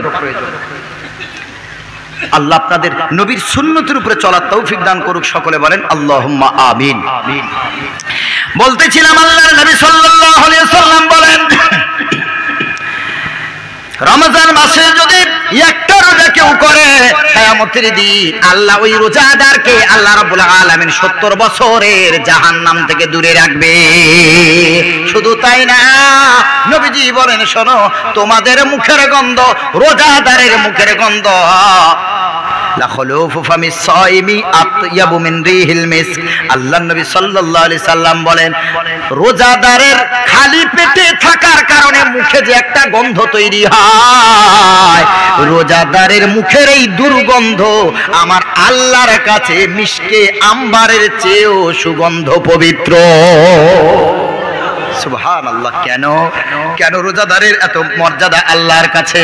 কারণ তাতরুকু শাহওয়াতাহু, তারা আল্লাহর জন্য রমজান মাসে দিনের বেলা স্ত্রী সহবাস থেকে দূরে থেকেছে, মনের উদ্দীপনা জেগেছে, ইচ্ছা হয়েছে আল্লাহর ভয়ে রমজানের ফরজ রোজা কমপ্লিট করার জন্য রমজান মাসে দিনের বেলা স্ত্রী সহবাস থেকে দূরে থাকলো, পানাহার থেকে দূরে থাকলো, আহারও করলো না, খাদ্যও খেলো না, পানীয় পান করলো না, তৃষ্ণা লেগেছে, তারপরেও আল্লাহর ভয়ে তৃষ্ণায় পানি পান করেনি। আমার আল্লাহ রাব্বুল আলামিনের রাসূল বলেছেন, এই কারণে রমজান মাসের রোজাদারের মুখের গন্ধ আমার আল্লাহর কাছে শ্রেষ্ঠ। নবীর আরেক হাদিস, আল্লাহর নবী সাল্লাল্লাহু আলাইহি ওয়াসাল্লাম বলেন, আস-সাওমু লি ওয়া আনা আজজি বিহি। নামাজ পড়লে কত সওয়াব আল্লাহর নবী হাদিসে বলেছেন, সাদকা দিলে কত সওয়াব হাদিসে আছে, কিন্তু রোজা রাখলে কি দেবেন আল্লাহ পুরস্কার, এই পুরস্কারের কথা আল্লাহ বলেন নাই। সুবহানাল্লাহ পড়েন। নামাজ পড়লে কি পুরস্কার, সাদকা দিলে কি পুরস্কার, আব্বা মায়ের খেদমত করলে কি পুরস্কার, এগুলো আছে। কিন্তু আল্লাহ নবী বলছেন, আল্লাহ বলছেন, আস-সাওমু লি ওয়া আনা আজজি বিহি, রোজাটা হলো আমার আর আমার বান্দার ব্যাপার, আর এর কি পুরস্কার দেব এটাও আমি আল্লাহ আমার ব্যাপার করে বলেন। সুবহানাল্লাহ। রোজা আল্লাহ বড়ই পছন্দ করেন। সুবহানাল্লাহ, সুবহানাল্লাহ। রমজানে আল্লাহ তার বান্দাকে অধিক ভালোবাসেন, এই জন্য করে রমজান মাস গোটা মাস আল্লাহ তার বান্দাকে না খালি পেটে সারাদিন রাখেন, এই জন্যই রাখেন। কিন্তু যদি বলেন হুজুর এটা আল্লাহর ভালোবাসা কি করে হতে পারে, আল্লাহ যদি আমাদের ভালোবাসবেন তো সারাদিন অনাহারে কেন আল্লাহ রাখেন? একটা মা যদি তার সন্তানের ক্ষুধা লাগে, সন্তান যদি মায়ের কাছে খাবার চায়, ভাত চায়, মা যদি বলে খেতে দেব না, ও যদি ক্ষুধার যন্ত্রণায় কাঁদে, মা যদি খানা না দিয়ে বলে আমি তোকে আমার কলিজার থেকে বেশি ভালোবাসি, বলেন এই কথার কি কোনো অর্থ হবে? এই কথার কোনো মূল্য থাকবে? বাচ্চা ক্ষুধার যন্ত্রণায় কাতরাচ্ছে, মা বলছে খেতে দেব না, কিন্তু মা বলছে অনেক ভালোবাসি, তাহলে এটা আবার কেমন ভালোবাসা? বাচ্চার কান্নাও তো মা সহ্য করতে পারবে না, এটাই তো মায়ের ভালোবাসা। কিন্তু আপনাদেরকে প্রশ্ন করে, মনে করেন বাচ্চার গলব্লাডারে স্টোন পড়েছে, পাথর পড়েছে, মনে করেন বাচ্চার অ্যাপেন্ডিক্স হয়েছে, মনে করেন বাচ্চার পেটের কোনো রোগ হয়েছে, কোনোভাবে রোগটা ধরা পড়ে না, ডাক্তার অনেক মেডিসিন সাজেস্ট করে, দেখছে যতক্ষণ খায় ততক্ষণ ভালো থাকে, মেডিসিন ছেড়ে দেয় আবার আগের মতো হয়ে যায়। এখন একটা ইউএসজি হোল অ্যাবডোমেন লিখে দিল, আল্ট্রাসোনোগ্রাফি লিখে দিল, পেটের ছবি। আপনারা যারা জানেন বলেন, পেটের আল্ট্রাসোনোগ্রাফি খালি পেটে হয় না ভরা পেটে? কি বলেন গো বাবাজি? খালি পেটে তো। যদি ভরা পেট থাকে তো পেটের যে ভিতরে অর্গানগুলো আছে এগুলো অস্পষ্ট থেকে যাবে, ছবিতে ধরা পড়বে না। এখন মনে করেন ওই ছেলেটা পেটের রোগে কাতরায়, ডাক্তার তার এমন করে ইউএসজি লিখে দিয়েছে, আল্ট্রাসোনোগ্রাফি রেখে দিয়েছে, বলেছে সকাল 11টায় ইউএসজি হবে, রাত্রে বেলা বাচ্চা যা খেয়ে নেবে, সকাল থেকে আর কিছু খাওয়া দেওয়া যাবে না। সকাল 8টার সময় ছেলেটা কাঁদতে লেগেছে, মাগো আর ক্ষুধা আমি সহ্য করতে পারছি না, খেতে দাও। যদি বুদ্ধি বিচক্ষণ মানুষ আপনারা হয়ে থাকেন তাহলে বলেন, ওই সময় যদি বাচ্চা কান্না করে তারপরেও কি মা খেতে দেবে? হ্যাঁ, মনে করেন 10টার সময় তার পেটের ছবি হবে, আর 8টার সময় তার খুব খিদে লেগেছে, ক্ষুধার যন্ত্রণায় বিশাল কান্না করছে, ছটপট করছে, তারপরেও কি মা খেতে দেবে? আচ্ছা, এই সময়টা যে মা ওকে খেতে দিল না, এটা মায়ের ভালোবাসা না বাচ্চার প্রতি মায়ের রাগ? কোনটা? ঠিক বাবাজি। অন্য সময় বাচ্চা ক্ষুধা লাগলেই মা খেতে দেয়, কিন্তু এখন ওর ক্ষুধা লেগেছে, ও কাঁদছে, ছটফট করছে, তারপরেও মা খেতে দিচ্ছে না। এই সময় খেতে না দেওয়াটা কি? সুবহানাল্লাহ পড়েন। মা জানে অন্য আর 2 ঘন্টা পরে তোকে খেতে দেব, যা চাইবি তাই দেব, কিন্তু 2 ঘন্টা পর তোর পেটের ছবি হবে, ছবি না করলে রোগ ধরা পড়বে না, ডাক্তার সঠিক ঔষধ তোকে দিতে পারবে না। এখন তুই হাজার কাঁদলেও আমি তোকে কিচ্ছু খেতে দেব না, কারণ মা জানে এই সময়টা খেতে দিলে মায়ের প্রতি বাচ্চারা ভালোবাসা না, আমারও বাচ্চার ক্ষতি ডেকে আনলো। আমার আল্লাহ বলেন, এ বান্দা শোন, আমিও তোরে ভালোবাসি, 11টা মাস তোরে খাওয়ালাম, আর একটা মাস দিনের বেলা তোকে না খাইয়ে রাখবো। মনে করবি না আমি আল্লাহ তোরে ভালোবাসি না। তোর মা যেমন না খাওয়াটাই তোর মায়ের জন্য ভালোবাসা। আমি আল্লাহ একটা মাস না খাইয়ে তোর কোলেস্টেরলের মাত্রা কন্ট্রোল করে দেব, তোর সুগারের মাত্রা কন্ট্রোল করে দেব, তোর বাতের রোগ কন্ট্রোল করে দেব। আমি আল্লাহ তোর অতিরিক্ত ওজন আমি আল্লাহ কন্ট্রোল করে দেব। এ বান্দা, এই 1 মাস তোরে অনাহারে রেখে দিনের বেলা আমি আল্লাহ তোর জন্য অমঙ্গল কিছু করিনি, আমি আল্লাহ তোর মঙ্গল কামনা করেছি। 1 মাস খালি পেটে রেখে দিনের বেলা আমি আল্লাহ তোরে অধিক অধিক অধিক ভালোবাসার পরিচয় দিয়েছি। সুবহানাল্লাহ ওয়া বিহামদিহি। জি, আল্লাহর ভালোবাসা ওটা। আল্লাহর নবী সাল্লাল্লাহু আলাইহি সাল্লাম বলেন, ইন্না ফিল জান্নাতি বাবান, জান্নাতে প্রত্যেক আমলের এক একটা দরজা হবে। যাকাতের দরজা হবে আলাদা, সাদাকার দরজা হবে আলাদা, রোজার দরজা হবে আলাদা। আল্লাহ রাব্বুল আলামিন কোরআনে কারীমের ভিতরে বলেন, জান্নাতের দরজা হবে 8টা। কটা বলেন? জান্নাতের দরজা হবে 8টা। হজের দরজা হবে আলাদা, নামাজের দরজা হবে আলাদা, রোজার দরজা হবে আলাদা, এক একটা আমলের দরজা হবে আলাদা। নবীজি এই কথা বলতে গিয়ে বলেন, ইন্না ফিল জান্নাতি বাবান, জান্নাতে এমন একটা দরজা আছে, ইকালু লাহুর রাইয়ান, যেই দরজার নাম হলো রাইয়ান। সুবহানাল্লাহ। কি নাম? রাইয়ান। এই দরজা হতে কারা প্রবেশ করবে? কিয়ামতের দিন আল্লাহ রাব্বুল আলামিন সেদিন জিজ্ঞেস করবেন, কোথায় না সাইমুন, রোজাদারেরা কোথায়? ইরজিউ ইলা রাব্বিকি রাদিয়াতাম মারদিয়া, এসো এসো এসো, আমি আল্লাহ আমার কাছে তোমরা আনন্দ, তোমাদের মুখটা থাকবে উজ্জ্বল, আনন্দের চেহারা নিয়ে আমি আল্লাহ আমার কাছে আসো। ফাদখুলি ফি ইবাদি ওয়াদখুলি জান্নাতি। এ বান্দা, রমজান মাসে ক্ষুধা লেগেছে, তারপর তারপরেও তুমি খাও নাই, তুমি আমার জন্য রোজা করেছ, আমার জন্য নামাজ পড়েছ। বান্দারে আমি আল্লাহ খুশি হয়ে গেছি তোমার প্রতি, আজ তুমিও আমার প্রতি খুশি খুশি আমার কাছে এসো।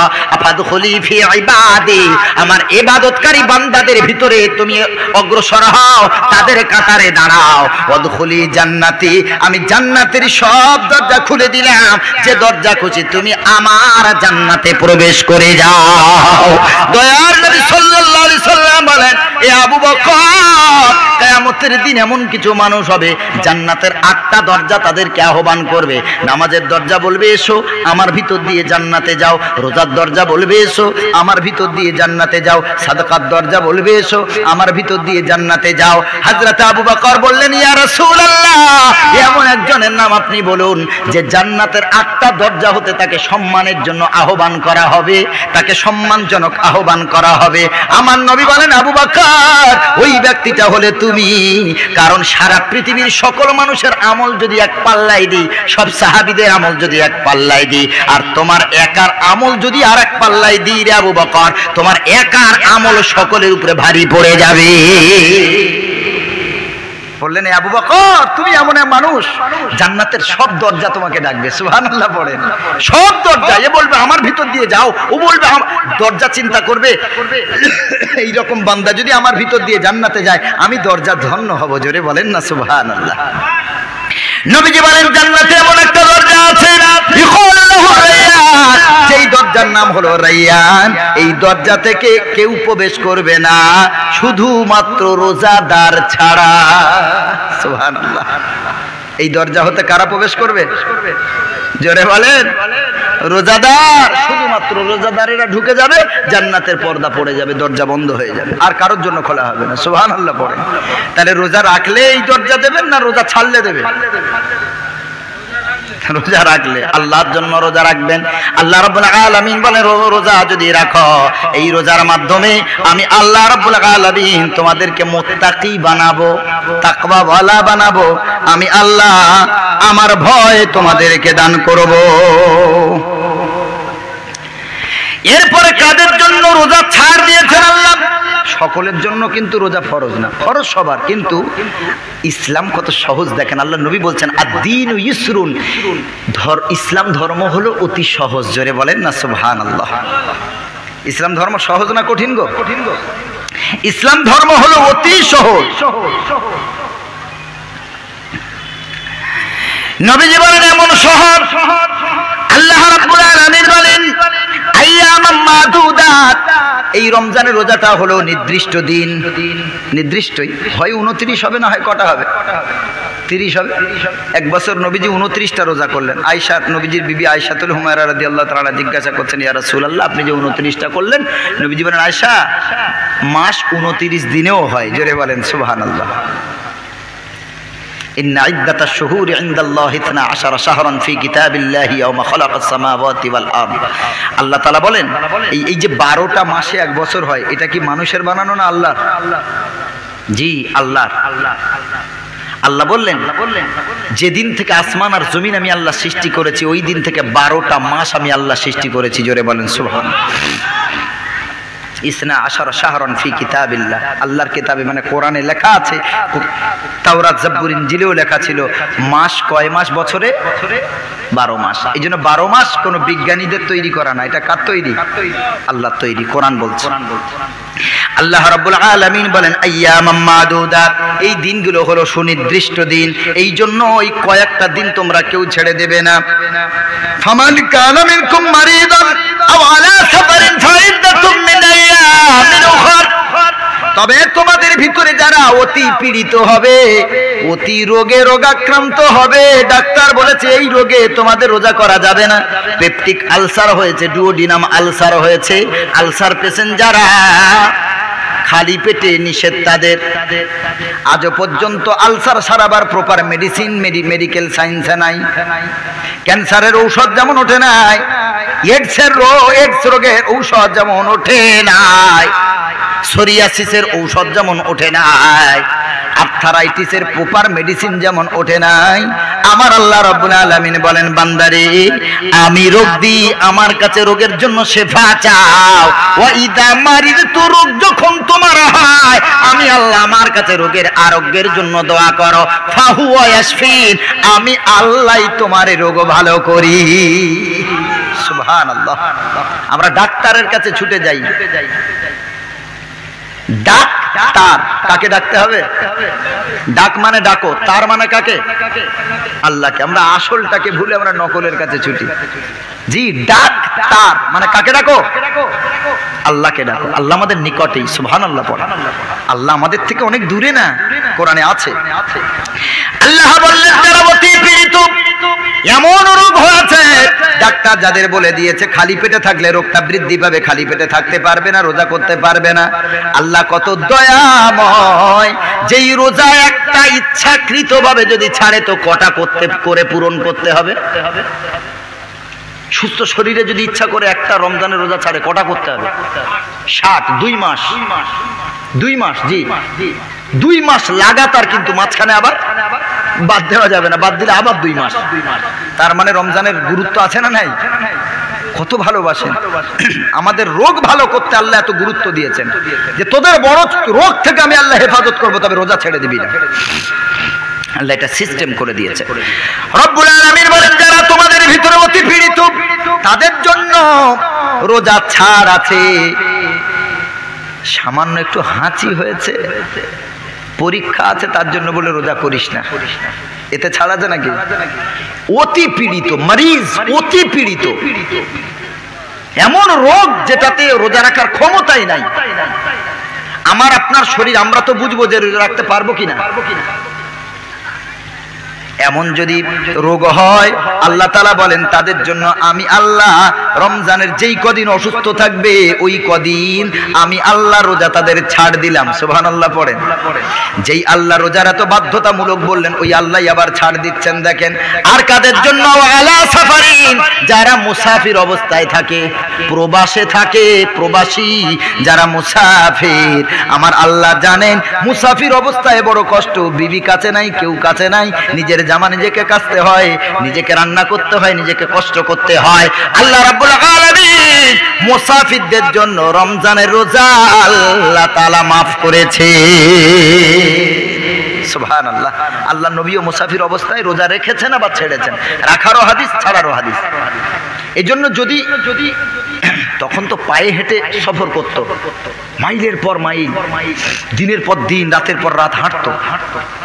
এখন তো গাড়ি ঘোড়ার ব্যবস্থা, সব জায়গায় পানিরও ব্যবস্থা, আলহামদুলিল্লাহ ভালো ব্যবস্থা। তবে যদি শরীর চায় যে আপনি মুসাফির হলেও কিন্তু কষ্ট নাই, তাহলে রোজা ছাড়বেন না, রোজা করুন। কিন্তু এমন জায়গায় গেছেন অত্যন্ত গরম, অত্যন্ত কষ্ট, সেই জায়গাগুলোতে রোজা ছাড়বেন। সেখানে যদি কষ্ট হয় রোজা ছেড়ে দিন, পরে ওর কাজা করবেন। আল্লাহ রাব্বুল আলামিন বলেন ফাইদ্দাতুম মিন আইয়ামিন উখর, অতি পীড়িত ব্যক্তি আর মুসাফির ব্যক্তি তারা কষ্টের কারণে রোজা ছাড়বে। ফাইদ্দাতুম মিন আইয়ামিন উখর, যে কটা ছাড়লো এই কটা অন্য কোন মাসে পূরণ করবে। সুবহানাল্লাহ, কত সুন্দর বিধান দেখেন। ফামান কান, এরপরে আল্লাহ বলেন ওয়া আলাল্লাযিনা ইয়াতিকুনাহু ফিদিয়া, বিনিময় কাদের জন্য? এবার শোনেন। অনেকে বৃদ্ধ বাবাজি আছেন, বৃদ্ধা মা আছেন, এমন বয়স হয়েছে রোজা করার মতো ক্ষমতা নাই, সুগার আছে, খিদা কন্ট্রোল করতে পারে না। দেখবেন যাদের সুগার থাকে তাদের ঘন ঘন খিদা লাগে, ক্ষুধা লাগে, লাগে না? লাগে না? ঘন ঘন তাদের খেতে দিতে, অল্প হোক আর বেশি হোক। সুগার পেশেন্ট, বয়স হয়ে গেছে, আর রোজা রাখার ক্ষমতা নেই।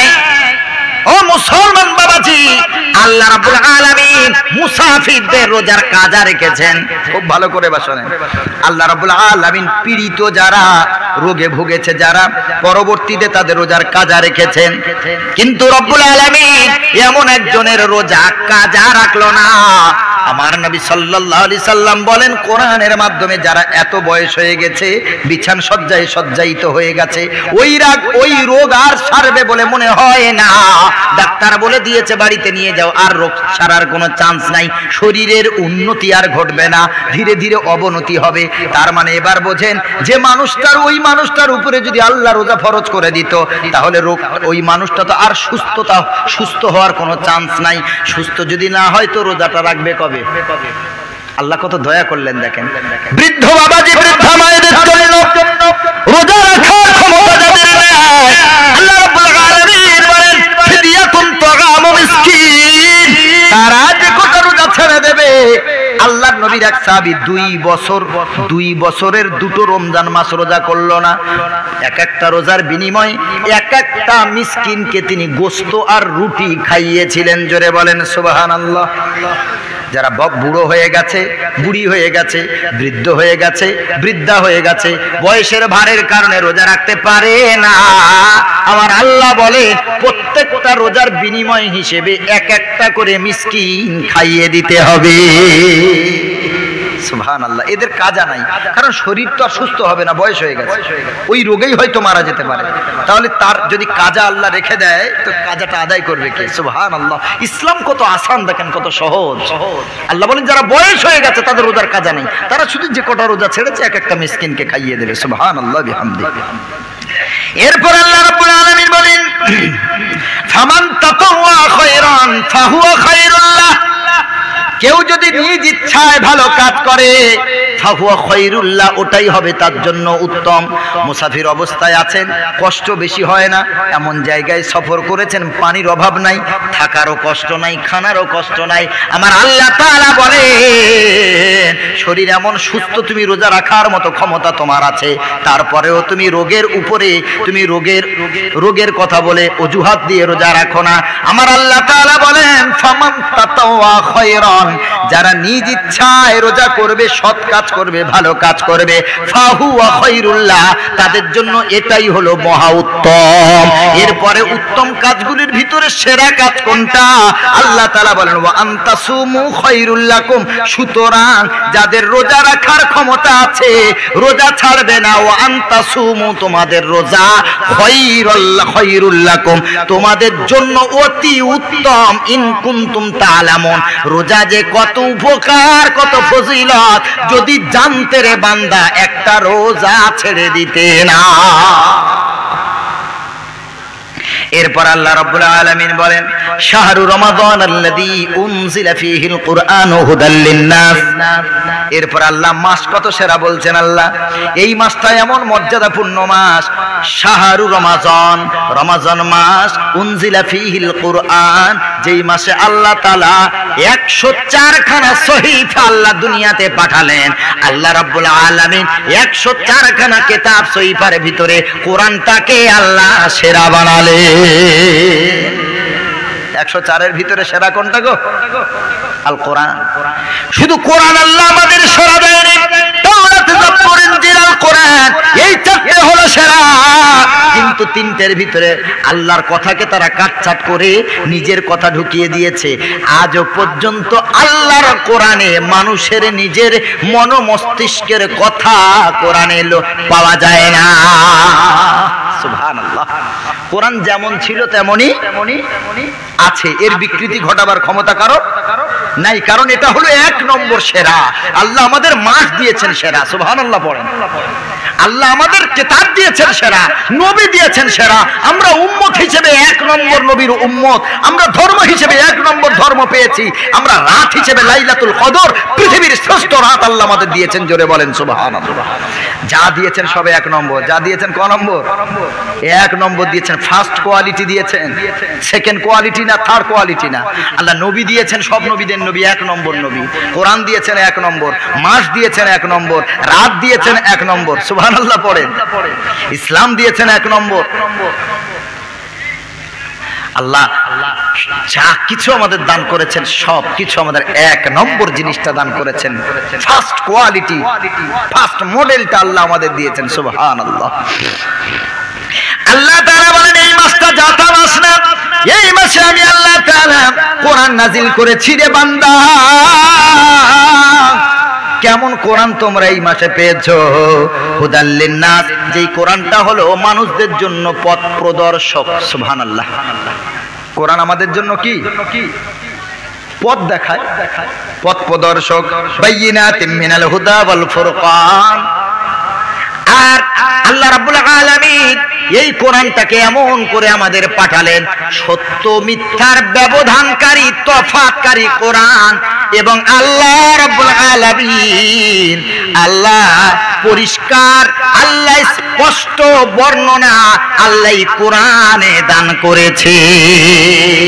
সুস্পষ্ট হেদায়েতের বর্ণনা দিয়ে এবং সত্য মিথ্যার তফাৎকারী কোরআনকে আল্লাহ মানুষদের জন্য হেদায়েতের জন্য এই মাসে পাঠিয়েছেন। সুবহানাল্লাহ। সে মাসটার নাম কি গো? রমাজান। রমাজান মাসে আল্লাহ কোরআন নাজিল করেছেন। আল্লাহ রাব্বুল আলামিন বলেন, বান্দা ফামান শাহিদা মিনকুমুশ শাহরা ফালিয়াসুম, তোমাদের ভিতরে যারা এই মাসটা পাবে, ফালিয়াসুমহু, অবশ্যই যেন তারা এই মাসে রোজা করে, যেন না ছেড়ে দেয়।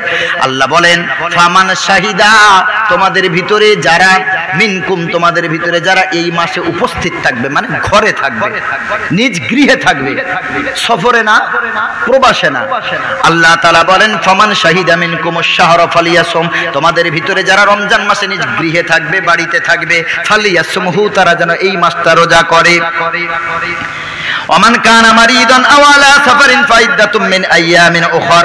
আবার আল্লাহ তাআলা বলেন তোমাদের ভিতরে যারা অতি পীড়িত এবং সফরে যারা থাকবে, তারা ওই কটা দিন রোজা, তাদের ছাড় আছে কষ্টের জন্য, যদি কষ্ট হয় তারা ওই কটা দিন অন্য মাসে আবার আদায় করে নেবে। আল্লাহ এরপরে কত দামি কথা বলেন, ইউরিদুল্লাহু বিকুমুল ইসরা। আল্লাহ বলেন আমি তোমাদের জন্য যেটা সহজ, আমি সহজতা তোমাদের জন্য পছন্দ করি। সুবহানাল্লাহ। আল্লাহ আমাদের জন্য কঠিন করেছেন না সহজ করেছেন? কি গো বাবাজি?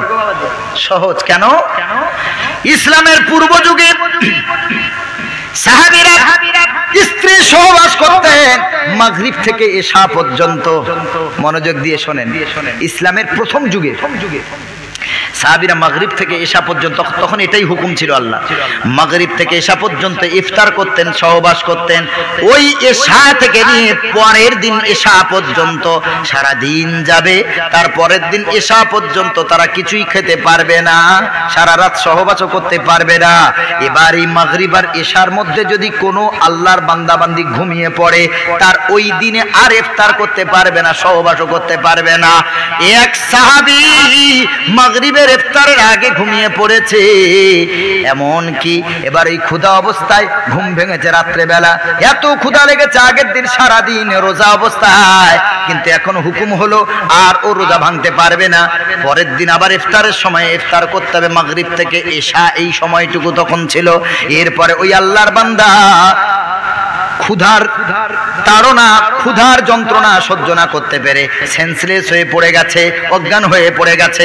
আমার নবীর কাছে এই ঘটনা যাওয়ার পর, নবীজি শোনার পর আল্লাহ সাথে সাথে এই আয়াত নাজিল করে আল্লাহ তাআলা বললেন ইউরিদুল্লাহু বিকুমুল ইসরা, আমি আল্লাহ তোমাদের যেটা সহজ সেটাই করেছি, ওয়ালা ইউরিদু বিকুমুল উসরা, আমি আল্লাহ তোমাদের কঠিন যেটা আমি আল্লাহ সেটা পছন্দ করি না।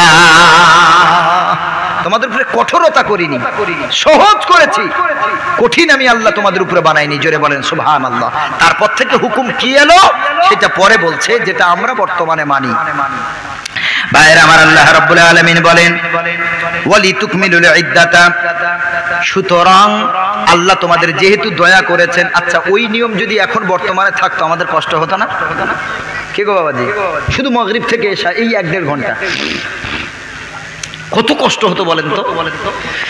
আল্লাহ রাব্বুল আলামিন বলেন বান্দারা ওয়ালি তুকমিলুল ইদ্দাতা, আমি আল্লাহ যেহেতু তোমাদের জন্য সহজ করে দিয়েছি রোজাটাকে, তোমরা এই সংখ্যাকে পূরণ করো, রমাজানের সব রোজাগুলোকে রোজা করে তোমরা পূরণ করো। এরপর আল্লাহ রাব্বুল আলামিন বলেন ওয়ালি তুকাব্বিরুল্লাহ, আর আল্লাহর মহত্ব ঘোষণা করো, আল্লাহর মহত্ব বর্ণনা করো।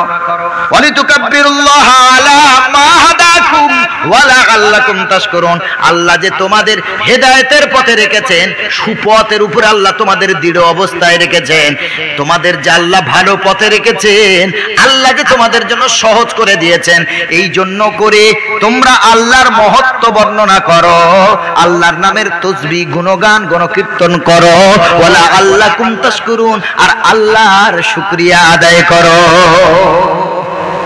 আল্লাহ যে আমাদের কঠিন থেকে সরিয়ে নিয়ে সহজ করেছেন, এজন্য আল্লাহ তাআলা বলেন তোমাদের হেদায়েতের পথে রেখেছি, তোমরা এমন করে আমার শুকরিয়া আদায় করো, আমার অনুগত হও, আর আমার নামের তাসবিহ গুণগান তোমরা পড়ো, আমার নামে বেশি বেশি তাসবিহ গুণগান গণকীর্তন করো। এরপর আল্লাহ রাব্বুল আলামিন বলেন ওয়া ইযা সাআলাকা ইবাদি আন্নী ফাইন্নী করিব।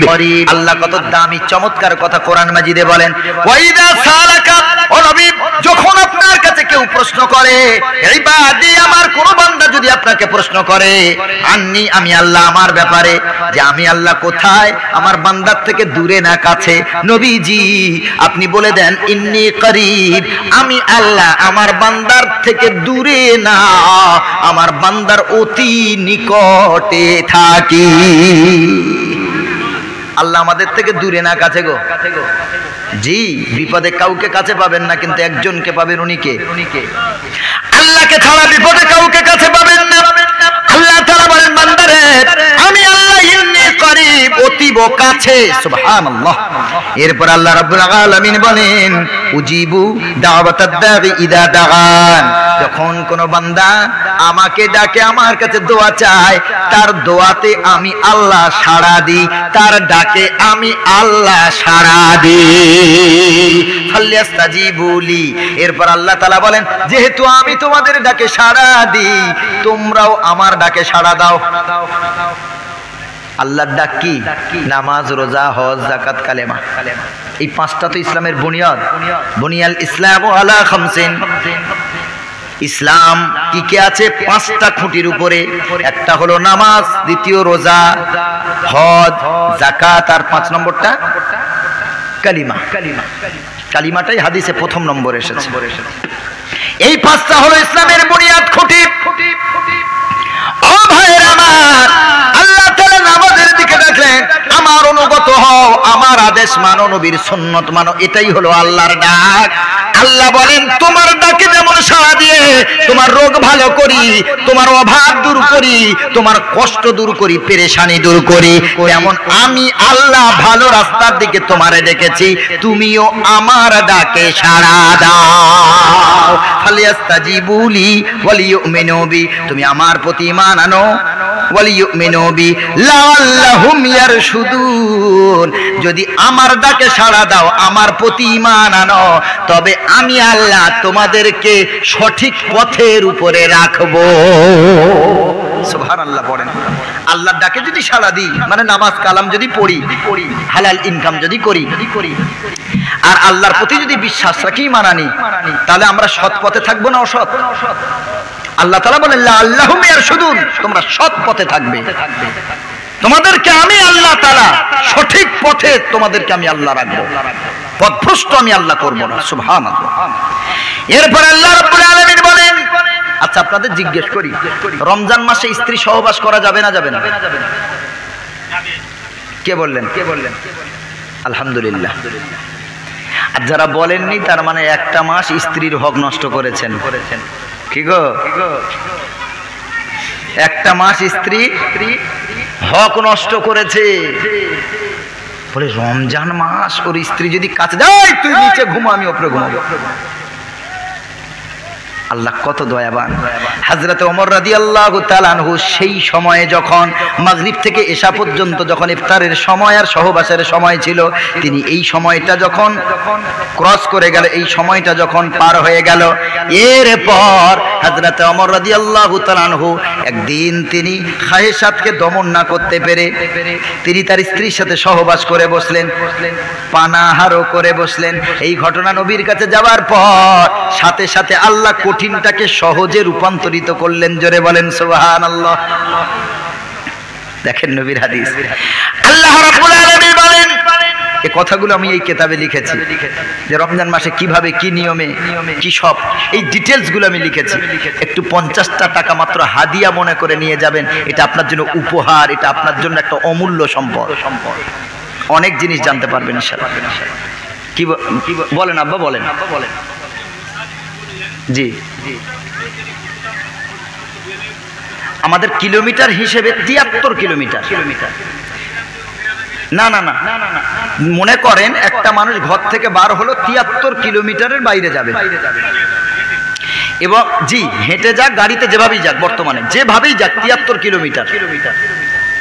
73 কিলোমিটারের নিয়ত করে বাড়ি থেকে বার হয়েছে, বার হয়েই মনে করেন ওই পাশের গ্রামে মসজিদের রক্তের সময় হয়ে গেছে, ও ঘর থেকে পা বার করলো মানে মুসাফির, আর ঘরে যতক্ষণ না পা ফেলবে ততক্ষণ মুসাফির। কি বাবাজি? আচ্ছা আচ্ছা দেন, অসুবিধা নেই। তাহলে কি কথা বলছিলাম? আল্লাহ রাব্বুল আলামিনের সাথে সাথে আয়াত নাযিল করে দিলেন নবীজির উপরে, উহিল্লা লাকুম লাইলাতাস সিয়ামির রাফাতু ইলা নিসাইকুম হুন্না লিবাসুল লাকুম ওয়া আনতুম লিবাসুল লাহুন। জোরে বলেন সুবহানাল্লাহ।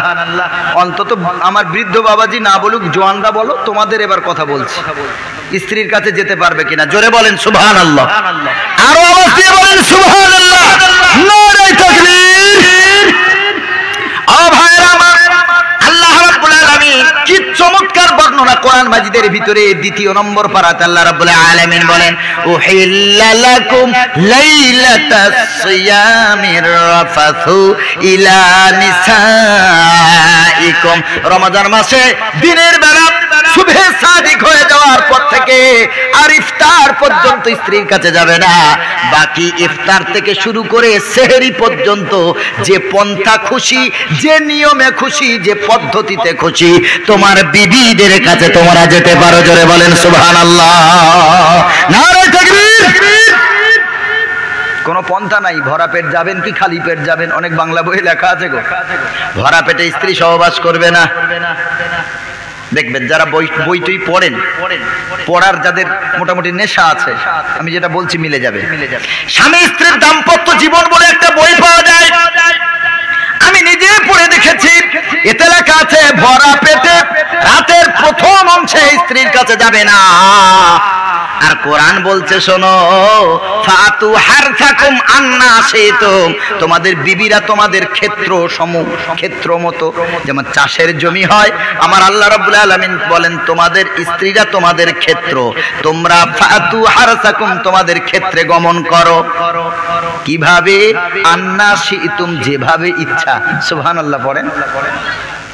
ওরা বলছে না এই নিয়মে যাও, আবার অনেকে লিখে দেয়, অনেক বই লেখা আছে, ছেলে কানা কেন হয়, খোঁড়া কেন হয়, বোবা কেন হয়, অ্যাবনরমাল ছেলে কেন হয়, তারা ডেটও ঠিক করে দিয়েছে।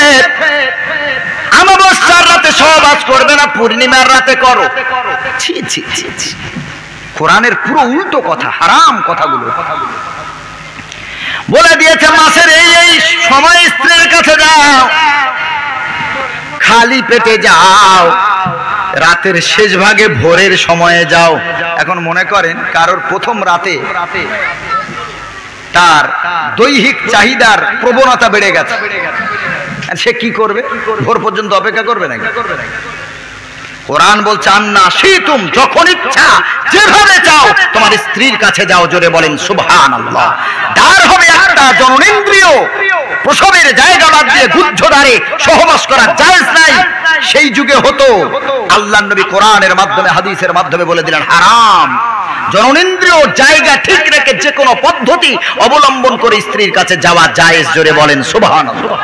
যেভাবে ইচ্ছা যাবেন। আপনার আমার স্ত্রী, তাকে কিভাবে আপনি ভালোবাসা দেবেন, কিভাবে তার সাথে আপনি ভালোবাসা দিয়ে তার অর্গাজম করাবেন, সেটা আপনার ব্যাপার।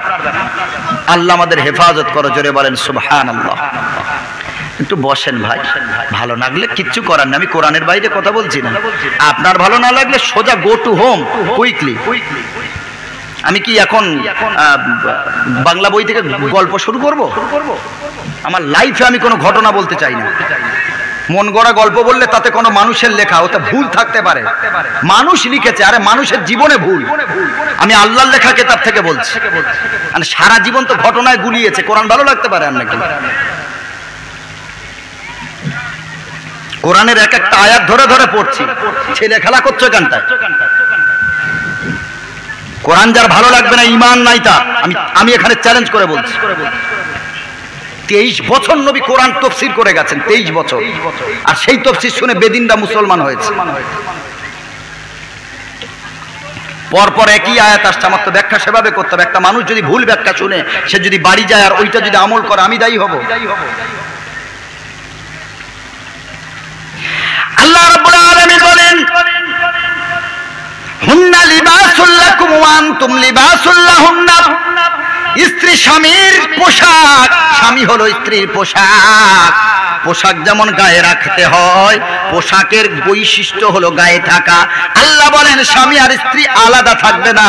স্বামী স্ত্রী যখন ঘুমাবে পাশাপাশি ঘুমাবে। আমার নবীজি বলেন 3টে জায়গা খালি রাখতে নাই।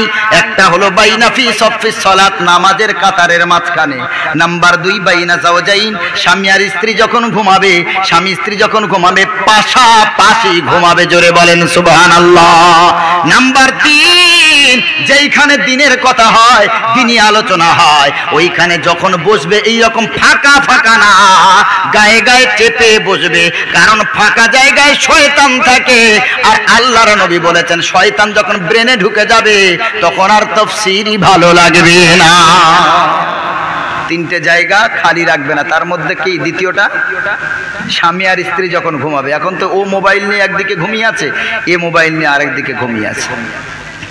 আল্লাহ আমাদের সকলকে হেদায়েত নসিব করুক, সকলে বলেন আমিন। আল্লাহ রাব্বুল আলামিন বলেন, আলিমাল্লাহু আন্নাকুম কুনতুম তাখতানুনা আনফুসাকুম ফাতাবা আলাইকুম ওয়া আফা আনকুম ফালআনা বাশিরুহুন্না ওয়াবতাগু মা কাতাবাল্লাহু লাকুম।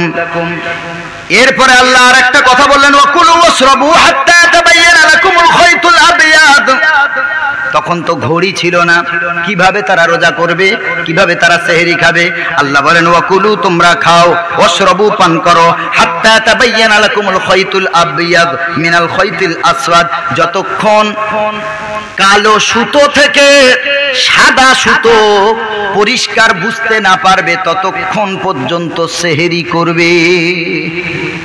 ঘড়ি নাই তখন। হাদিসে আছে সাহাবীরা পায়ে সাদা সুতো বাঁধতো, কালো সুতো বাঁধতো। রাত্রে আস্তে আস্তে গিয়ে যখন সূর্য উঠতে আস্তে আস্তে সাদা হতো, তখন তারা দেখতো যে কালো থেকে সাদাটা বুঝতে পারা যাচ্ছে কিনা। কালো সুতো আর সাদা সুতো বাঁধতো, কালো তো দেখতে পাবে না, কিন্তু সাদাটা দেখতে পাবে না, পাবে না। সাদাটা যতক্ষণ চোখে না পড়বে ততক্ষণ পর্যন্ত তারা সেহরি করতো। কিন্তু আল্লাহ রাব্বুল আলামিন আরেকটা কথা বলে কালো সুতো আর সাদা সুতোকে আল্লাহ দূর করে দিলেন মিনাল ফজর, ফজর পর্যন্ত। সুবহানাল্লাহ পড়েন। ফজরের ওয়াক্ত আসা পর্যন্ত সেহরি জায়েজ, আপনি যতক্ষণ ধরে খাবেন কোনো অসুবিধা নেই। আল্লাহ রাব্বুল আলামিন বলেন সুবহে সাদিক, ফজরের ওয়াক্ত আসা পর্যন্ত তোমরা পান করবে, তোমরা খাবে, কোনো অসুবিধা নাই। রাতে অন্ধকার কেটে যতক্ষণ সূর্য উদিত না হয়, যতক্ষণ সূর্য উঠতে না চায়, যতক্ষণ না উঠবে ততক্ষণ তোমরা সেহরি করবে, ততক্ষণ খেতে মাখতে তোমাদের বাধা নাই। কিন্তু মনে করেন একটা মানুষ সহবাস করেছে, সেহরির আগে, সেহরি মনে করেন আর 10 মিনিট বাকি, এখন ওই মানুষটার সবে ঘুম ভেঙেছে, যদি গোসল করতে চায় তো সেহরি ছেড়ে যাবে, আর সেহরি করতে গেলে গোসল ছাড়বে। এই সময়টা ওই মানুষটা কি করবে? আপনাদের খারাপ লাগছে বলছি বলে? এই রকম পরিস্থিতির সম্মুখীন হয় না, হয় না? এখন আমি এই লাইন ছেড়ে যদি অন্য লাইনে যাই কি কষ্ট হবে বলেন তো বাবাজি? জীবনে তো কিচ্ছুটা জানতে পারবেন না। সামনে রমজান মাস, একটা মানুষ যদি সঠিক রমজানের রোজাটা সঠিকভাবে করতে পারে, আমি মনিরুল ইসলাম, আমার জীবন ধন্য হয়ে যাবে। রোজা করে যাচ্ছি, কবুল হয় না, কারণ রোজা তো ঠিক হচ্ছে না, কবুল হবে কি করে? ভাইরা আমার, আল্লাহর নবীর সঙ্গে এটা ঘটেছিল। একজন নবীর কাছে এসে জিজ্ঞেস করলেন এই অবস্থা কি করব? নবীজি বলেন ওটা আমার সঙ্গেও হয়। সুবহানাল্লাহ পড়েন। নবীজি বলেন ওযু করে সেহরি করে নাও, সেহরির রক্ত শেষ হয়ে গেছে, এরপর তুমি গোসল করে নামাজ পড়ো, কোনো অসুবিধা নাই। এই মাসলাটা শিখিয়ে দিলে অনেকের উপকারে আসবে। রব্বুল আলামিন কত দামি কথা বলেন, সুম্মা আতিম্মুস সিয়ামা ইলাল লাইল, এরপরে ইফতারের কথা আসছে, কখন তোমরা ইফতার করবে? আল্লাহ রাব্বুল আলামিন বলেন যখন দিন শেষ হয়ে সন্ধ্যা যখন নেমে আসবে, রাত পর্যন্ত তোমরা রোজা পূর্ণ করবে। সন্ধ্যা যখন চলে আসলো, মাগরিবের রক্ত যখন চলে আসবে, ওই সময় ইফতার করবে। ওয়ালা তুবাশিরুহুন্না ওয়া আনতুম আকিফুনা ফিল মাসাজিদ, কিন্তু রমজান মাসে এক শ্রেণীর মানুষ তারা স্ত্রীর সাথে সহবাস করতে পারবে না। কারা সেই মানুষ? যারা ইতিকাফে বসবে। কারা? ইতিকাফ বোঝেন তো? মসজিদে রমজানের শেষ 10 দিন যারা ইতিকাফে বসে, আল্লাহ বলেন ওয়ালা তুবাশিরুহুন্না, তোমরা তোমাদের স্ত্রীর কাছে যাবে না। ওয়া আনতুম আকিফুনা ফিল মাসাজিদ, যখন মসজিদে ইতিকাফ করবে। মসজিদ বলে আল্লাহ আর এক কথা বললেন, ইতিকাফ ঘরে হয় না, ইতিকাফ করতে গেলে কোথায়? মসজিদ ছাড়া ইতিকাফ কবুল হবে না। মসজিদে ইতিকাফ করবেন। 10 দিন ইতিকাফ করা সুন্নত, 20 দিন ইতিকাফ করা জায়েজ। 10 দিন আর 20 দিন জায়েজ, কারণ নবীজি যে বছর ইন্তেকাল করবেন ওই বছরে 20 দিন ইতিকাফ করেছিলেন। বাকি সারা জীবন নবীজি কতদিন? 10 দিনের জন্য সুন্নত 10 দিন, আর 20 দিনটা কি জায়েজ আছে। তো যেখানে জায়েজ আর সুন্নত পাশাপাশি, ওখানে জায়েজের থেকে সুন্নতের মর্যাদা বেশি। সুবহানাল্লাহ পড়েন। জায়েজের থেকে টুপি খোলা রেখে নামাজ পড়া জায়েজ। নামাজ পড়া কি জায়েজ, কিন্তু টুপি পরে নামাজ পড়া সুন্নত। তাহলে জায়েজ ভালো না সুন্নত ভালো? সুন্নত ভালো। জি, এই তো বুঝেছেন, আলহামদুলিল্লাহ। হাত মুখ ওযুর সময় একবার ধোয়া ফরজ আর 3 বার ধোয়া সুন্নত। সুন্নত ভালো না? আপনার ফরজ তো আদায় করতেই হবে, কিন্তু আপনি 3 বার ধুলেন, সুন্নত আদায় হয়ে গেল। যদি কেউ 4 বার ধোয় তার কি গুনাহ হবে? 4, 5, 6 জায়েজ, কিন্তু সুন্নত কতবার? 3 বার। সুবহানাল্লাহ। এজন্য সুন্নতের মর্যাদা অনেক। আমার নবী বলেছেন একটা সুন্নত যদি আমল করে 100টা শহীদের সওয়াব তার আমল নামায় লেখা হবে। জোরে বলেন সুবহানাল্লাহ। কটা শহীদের সওয়াব? 100টা শহীদের সওয়াব। আল্লাহর নবী বলেছেন, যত আল্লাহ কোরআনে বলেন ওয়ালা তুবাশিরুহুন্না ওয়া আনতুম আকিফুনা ফিল মাসাজিদ, তোমরা যখন ইতিকাফে থাকবে তখন তোমরা নিরিবিলি, তোমরা এমন করে যাতে লাইলাতুল কদর হাতছাড়া না হয়ে যায়, এই জন্য করে তোমরা ইতিকাফ করবে। মোবাইল ঘাঁটবে না, ইতিকাফে তোমরা শুধু ইবাদত করবে, বাড়িতে যাবে না। ইতিকাফে স্ত্রী সহবাস করা না জায়েজ। যতদিন ইতিকাফ করবে ততক্ষণ ঘর ছেড়ে মসজিদ আল্লাহর ঘরের কোনায় পড়ে থাকতে হবে। কিন্তু আমি বেশিরভাগ দেখেছি জওয়ানরা ইতিকাফ করে না, বুড়োরা ইতিকাফ করে। ঠিক বলছি না ভুল? কারণ ওর ছেলেদের সময় নাই, আর নবীর সাহাবীরা জওয়ান ইতিকাফ করতো। জওয়ান ছেলেদের সময় নেই, ওর বুড়ো দাদু আছে, না হয় বাপ আছে, বলে তুমি যাও, অন্তত ঈদের খরচটা তো বাঁচবে। একটা গেঞ্জি, একটা লুঙ্গি, একটা আতর আপনাদের এলাকায় দেয় না? দেয় না? যারা ইতিকাফে বসে, আমাদের অন্তত দক্ষিণ 24 পরগনায় দেয়। লুঙ্গি, আতর, একটা জামা, একটা গেঞ্জি। বাপকে বলে যাও না রে বাবা, বেকার ঘরে বসে আছো, অন্তত 10 দিন থাকবে, এত জিনিস নিয়ে চলে আসবে, তোমার একজনের খরচ তো বাঁচবে। বৃদ্ধ বয়সে যখন ইতিকাফ করার ক্ষমতা নেই, পেচ্ছাপ করে উঠলে, ইউরিন পাস করে উঠলে, আবার দেখবেন ফোঁটা কেটে কেটে কয়েক ফোঁটা পড়ে, নাপাকি হালত বেশি থাকে। জওয়ান অবস্থার আমল আল্লাহ কবুল করেন। জোরে বলেন সুবহানাল্লাহ। আল্লাহ রাসূল বলেন হাদিসে, কিয়ামতের দিন জওয়ানদের জিজ্ঞেস করা হবে ওয়ান শাবাবিহি ফিমা আবলাহু, তোমাকে যে যৌবন ক্ষমতা আল্লাহ দিয়েছিল, যুবক বানিয়েছিল, এই জওয়ান অবস্থাটা কোন কাজে ব্যয় করেছো, কি আমল করে? এই জন্য করে যুবক অবস্থায় বেশি বেশি আমল করেন। যুবকের আমল আল্লাহর কাছে সব থেকে বেশি পছন্দসই। জোরে বলেন সুবহানাল্লাহ। ভাইরা আমার, রমজানের কয়েকটা আমল আছে। রমজান মাসে কোরআন মাজিদ তেলাওয়াত বেশি করবেন। দেখেন কেন? অন্য মাসে 1 টাকা দান করলে 10টা সওয়াব, রমজানে দান করলে 70টা সওয়াব। সুবহানাল্লাহ। এটা বোনাসের মাস। কিসের মাস? আল্লাহ শুধু বোনাস দেবেন, বোনাস, শুধু বোনাস। এ বান্দা, আমি আল্লাহ তোমারে বোনাস দেব রে, যে প্রত্যেকটা আমল রমজান মাসে 70 গুণ সওয়াব আল্লাহ বাড়িয়ে দেন। রমজান মাসের জন্য বেশি বেশি কোরআন তেলাওয়াত করবেন। হযরতে আয়েশাতুল হুমায়রা নবীজির বিবি রাদিয়াল্লাহু তাআলা আনহা তিনি বলেন, রমজান মাসে আমার স্বামী ইয়াকরাউল কুরআনা কুল্লা, রমজান মাসে ফি লাইলাতিন প্রতি রাতে এক খতম কোরআন পড়তে, প্রতি রাতে এক খতম। এখন একটা দল বেরিয়েছে, আমি নাম বলছি না, ওরা বলেছে অনেক কিছু বলেছে, নিচে হাত বাঁধা যাবে না নামাজে, উপরে হাত বাঁধতে হবে, মিনহা খলাকনাকুম পড়ে মাটি দেওয়া যাবে না, আরো অনেক কিছু কথা বলেছে। কাবা ঘর হিন্দুদের তৈরি, অনেক নাউজুবিল্লাহ অনেক কথা বলেছে। তারা এই কথা বলে রমজানে কোরআন খতম করা বেদাত, নাউজুবিল্লাহ পড়েন। আর নবীজির হাদিস, মুসলিম শরীফের হাদিস, হযরতে আয়েশাতুল হুমায়রা রাদিয়াল্লাহু তাআলা আনহা বলছেন, প্রতি রাতে আমার স্বামী ইয়াকরাউল কুরআনা কুল্লাহ ফি লাইলাতিন, এক রাতে আমার নবী এক খতম কোরআন পড়তেন। জোরে বলেন সুবহানাল্লাহ। রমজানের রাতে কোরআন পড়লেন, আল্লাহর নবীজি বলেন হযরতে জিবরিল আমিন আলাইহিস সালাম নবীর কাছে আসতেন, তিনি কোরআন পড়তেন, নবী শুনতেন, আবার নবীজি পড়তেন, জিবরিল আমিন শুনতেন। জোরে বলেন সুবহানাল্লাহ। নবীজি বলেন রমজানের এমন কোন রাত নাই যে জিবরিল আমার বন্ধু আল্লাহর ফেরেশতা, এমন কোন রাত নাই রমজানে যে আমি নবী আমার কাছে আসে না। প্রত্যেকটা রাতে নবীজির সঙ্গে জিবরিল আমিন আলাইহিস সালাম দেখা করতেন। সুবহানাল্লাহ, কেমন একটা রাত। রমজানের আমল হলো কোরআন পড়া, দ্বিতীয় আমল হলো রমজানে বেশি বেশি করে তাহাজ্জুদ পড়া। রমজানে কি পড়বেন? 2 রাকাত হলেও পড়বেন ইনশাআল্লাহ। ইনশাআল্লাহ পড়েন। এই মাস চলে, আবার আগামী বছর আপনার কপালে মাস আসবে না 2026-এর মধ্যে আমি আপনি ইন্তেকাল করব, কেউ বলতে পারবে না। গত বছর এইখানে যারা বসে জলসা শুনেছিল, এই বছর অনেকেই নাই, কবরে চলে গেছে, গিয়ে ছাড়া যায়নি। এই এক বছরে কতজন মারা গেল। আবার এই বছর 2025-এ যারা জলসা শুনছেন, আমি জানি না 26 পর্যন্ত সবাই থাকবে কিনা।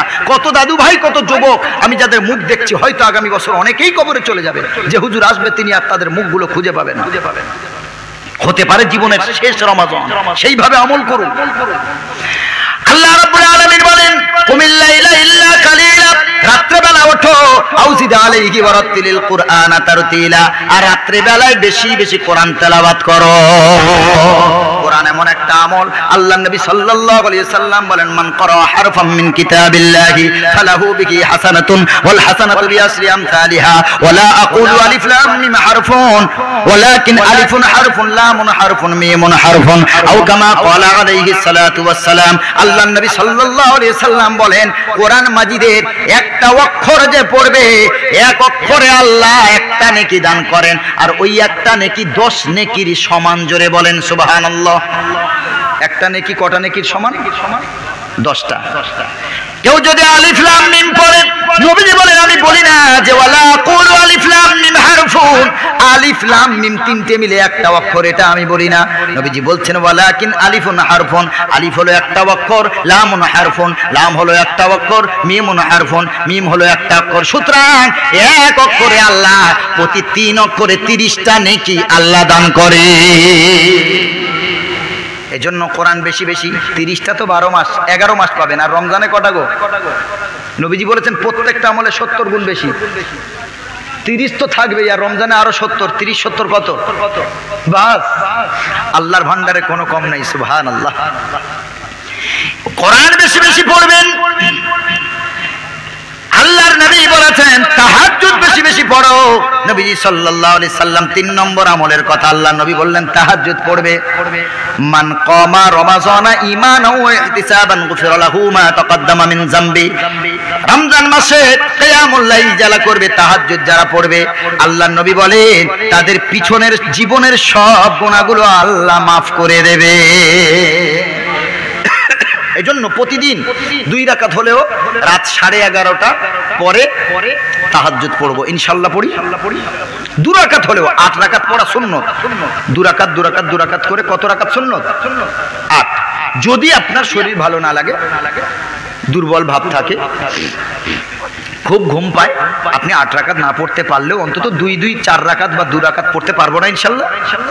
তাহাজ্জুদ আল্লাহ বড়ই পছন্দ করেন। আল্লাহ বললেন ফাতাহাজ্জাত নাফিলাতাল লাক, তাহাজ্জুদ হলো তোমাদের জন্য নফল। আসা আইয়াবাসাকা রাব্বুকা মাকামান মাহমুদা, তাহাজ্জুদ যদি পড়ো আমি সম্মানের জায়গা তোমারে দান করব। জোরে বলেন সুবহানাল্লাহ। যারা বড় বড় আল্লাহর ওলি হয়েছেন তাহাজ্জুদ ছাড়া হয়নি। প্রত্যেক আল্লাহর ওলি, প্রত্যেক সাহাবীর জীবনী পড়ে দেখেন, তাহাজ্জুদ ছাড়া আল্লাহর ওলি হওয়া যায় না। অতীব গভীর হয় রজনী যখন নীরবে খোদার নাম জপিও তখন। আল্লাহকে যদি তুমি পাইতেই চাও, আল্লাহকে যদি তুমি পাইতেই চাও, গভীর রাতে উঠে তার গুণগান গাও। আল্লাহকে পেতে গেলে কখন উঠতে হবে? গভীর রাত্রে যখন সবাই ঘুমায়, তুমি ওই নিরিবিলি উঠে আল্লাহর কাছে হাত তুলবে। আল্লাহ এখন তো সবাই ঘুমায়, তোমার বান্দা আমি জেগে আছি, আমার বড় অভাব, আমার বড় কষ্ট, আল্লাহ তুমি আমার কষ্ট দূর করো, গুনাহ মাফ করো, রুজির অভাব দূর করো। আল্লাহ বলেন আমার কাছে চাইতে দেরি, কবুল করতে দেরি না। জোরে বলেন সুবহানাল্লাহ। আল্লাহর কাছে চাইবে। নাম্বার 4 নম্বর আমল হলো তারাবির নামাজ পড়া। 4 নম্বর আমলটা কি? করাকাত 20 রাকাত পড়বেন। তাহাজ্জুদ 8 রাকাত, তারাবি 8 রাকাত। তারাবি কত? 20 রাকাত। জি, আল্লাহর নবী সাল্লাল্লাহু আলাইহি সাল্লাম বলেন, মান কামা মা'আল ইমামি হাত্তা ইয়ানসারিফা কুতিবা লাহু কিয়ামুল লাইলাতিন। আল্লাহর নবী সাল্লাল্লাহু আলাইহি সাল্লাম বলেন, ইমাম সাহেব যতক্ষণ 20 রাকাত নামাজ শেষ না করবে, যতক্ষণ সে পরিপূর্ণ নামাজ থেকে অবসর না নেবে, মুক্তাদি যদি ইমামের সঙ্গে অতক্ষণ নামাজ পড়তে পারে, তারাবি ইমাম যত রাকাত পড়েছে তার পিছনে তার মুক্তাদিও তত রাকাত পড়েছে। আমার নবীজি বলেন, কুতিবা লাহু কিয়ামুল লাইলাতিন, গোটা রাত তারাবি পড়লে যেই সওয়াব, ইমামের সঙ্গে 20 রাকাত তারাবি পড়লে আল্লাহ সেই সওয়াব লিখে দেবে। দেখেন, ইমাম যতক্ষণ না শেষ করছে, ইমাম 20 রাকাত পড়াচ্ছে, তুমি 8 রাকাত পিঠ পড়ে ছুট পালাচ্ছ, তো নবীজি মুসলিম শরীফের হাদিস, সহিহ হাদিস, কি উত্তর দেবে? আল্লাহর নবী বলছেন, মান কামা মা'আল ইমামি হাত্তা ইয়ানসারিফা, ইমাম যতক্ষণ না শেষ করবে নামাজ, ততক্ষণ যদি মুক্তাদি তার সঙ্গে নামাজে থাকে, কুতিবা লাহু কিয়ামুল লাইলাতিন, ওই মুক্তাদির আমলনামায় সারা রাত ইবাদতের সওয়াব আল্লাহ লিখে দেন। সুবহানাল্লাহ। 4 নম্বর আমল শেষ। 5 নম্বর আমল হলো সেহরি খাওয়া। 5 নম্বর আমল কি? অনেকে সেহরি না খেয়ে রোজা করে না। সেহরি না খেয়ে রোজা হয় না এটা আমি বলবো না, তবে সেহরি হলো বরকতপূর্ণ খানা। সেহরি কিসের খানা? আমার তো মনে হয় না যে সেহরি খায় না ওই মানুষটা ফজর পড়ে, এটা আমার বিশ্বাস হয় না। আপনাদের বিশ্বাস হলে হতে পারে। সেহরি খায় না কেন? ওর জনমের ঘুম লেগেছে, তবে তো এই জন্য তো উঠতে পারেনি। তো যে ঘুমের ঠেলায় উঠতে পারে না, সেহরি খায় না, সে ফজর পড়বে কি করে? এটা তো বিশ্বাসযোগ্য না। নবীজি বলেন, as-সুহুরু আকলাতুন বারাকাতুন ফালা তাদউ, সেহরি হলো বরকতপূর্ণ খানা, তোমরা ছেড়ে দেবে না। এবছর থেকে সেহরি খাবেন তো ইনশাআল্লাহ প্রতিদিন। কি ওয়ালাউ আইয়াজরা আহাদুকুম জারআতাম মিম্মা, আল্লাহর নবী সাল্লাল্লাহু আলাইহি সাল্লাম বলেন, এক ঢোক পানি পান করে হলেও সেহরি আদায় করো। পেট ভরে ভাত খেতে ভালো লাগছে না, গ্যাস হয়েছে, ঠিক আছে, মেনে নিলাম যে ইফতার অনেক বেশি খাওয়া হয়ে গেছে, রাত্রে খানা বেশি হয়েছে, রাত্রে একটু লেট করে খানা খেয়েছেন, সেহরিতে আর উঠছেন না। আল্লাহর নবী বলেন, ওয়ালাউ আইয়াজরা আহাদুকুম জারআতাম মিম্মা, তোমাদের ভিতরে সেহরি না খেয়ে কেউ ঘুমাবে না, এক ঢোক পানি পান করেও সেহরি খাবে। কেন? ফা ইন্নাল্লাহা ওয়া মালাইকাতাহু ইসাল্লুনা লিল মুতাসাহহিরিন, আল্লাহ এবং আল্লাহর ফেরেশতা যারা সেহরি খাবে তাদের জন্য কল্যাণের দোয়া চায়। সুবহানাল্লাহ বলেন। সেহরি যারা খায়, সেহরিওয়ালাদের জন্য আল্লাহর ফেরেশতা দোয়া চায়, আর আল্লাহ তাআলা তাদের প্রতি রহমতের দৃষ্টি দেন। জোরে বলেন সুবহানাল্লাহ। আল্লাহ দোয়া চান, আল্লাহ আবার কার কাছে দোয়া চাইবে? এজন্য ইসাল্লুনা লিল মুতাসাহহিরিন, আল্লাহর ফেরেশতারা সেহরিওয়ালাদের জন্য দোয়া চায়, আর আল্লাহ কি করেন? তাদের উপরে নেক নজর দেন। রহমতের দৃষ্টি দেন। সুবহানাল্লাহ পড়েন। তাহলে সেহরি ছাড়বেন না ইনশাআল্লাহ পড়ি। নাম্বার 6 নম্বর আমল ইফতার করা। আল্লাহর নবী সাল্লাল্লাহু আলাইহি ওয়াসাল্লাম বলেন ফালিইফতির বিত্তামার, ইফতারে যদি কিছুই না থাকে খেজুর দিয়ে ইফতার শুরু করা হলো সুন্নত। সুবহানাল্লাহ পড়েন। যদি ফাইনলাম ইয়াজিদিল মা ফাইনলাম ইয়াজিদিত তামার, যদি খেজুর না পাও তাহলে তোমরা ইফতার করবে পানি দিয়ে, কারণ ফাইনাল মা তাহুরুন, পানি হলো সবথেকে পবিত্র। সুবহানাল্লাহ পড়েন। তাহলে ইফতার শুরু কি দিয়ে করবেন বলেন না একটু? খেজুর। যদি খেজুর না পান পানি, কারণ পানি হলো সবথেকে পবিত্র। সুবহানাল্লাহ পড়েন। তাহলে ইফতারেরও সুন্নত বলে দিলাম, সেহরিরও সুন্নত বলে দিলাম। ইফতার যখন করবেন আল্লাহর নবী একটি দোয়া শিখিয়ে দিলেন, যাহাবাজ জামাউ আবতাল্লাতিল উরুক ওয়া সাবাতাল আবরু ইনশাআল্লাহ। এই দোয়া যদি মুখস্থ না থাকে আমরা যেটা পড়ি, আল্লাহুম্মা লাকা সুমতু ওয়া আলা রিজকিকা আফতারতু, আল্লাহ তোমার জন্য রোজা রাখলাম, তোমার রিজিকের উপরে আমি রোজা ভাঙলাম, ইফতার করলাম। এইটুকু পড়েন। তবে আগের যেটা বলেছি ওই হাদিসটা স্ট্রং, এই হাদিসটা একটু দুর্বল। দুটোই মানবেন, কোনো অসুবিধা নেই। ওটা একটু বড় আর এটা একটু ছোট। দুটোই যদি আমল করেন, একটা পড়লেন ইফতারের শেষে, একটা পড়লেন ইফতারের শুরুতে, দুটো হাদিস আমল হয়ে যাবে। তাতে সব বেশি হবে না কম হবে? জি। 7 নম্বর 8 নম্বর 7 নম্বর যাকাত দেওয়া। আল্লাহর নবী সাল্লাল্লাহু আলাইহি সাল্লামের বিবি আয়েশাতুল হুমায়রা রাদিয়াল্লাহু তাআলা আনহা বলেন, আজবাদান নাসি বিল খায়র, আমার নবীর চেয়ে বেশি দানি রমজান মাসে কেউ হতো না।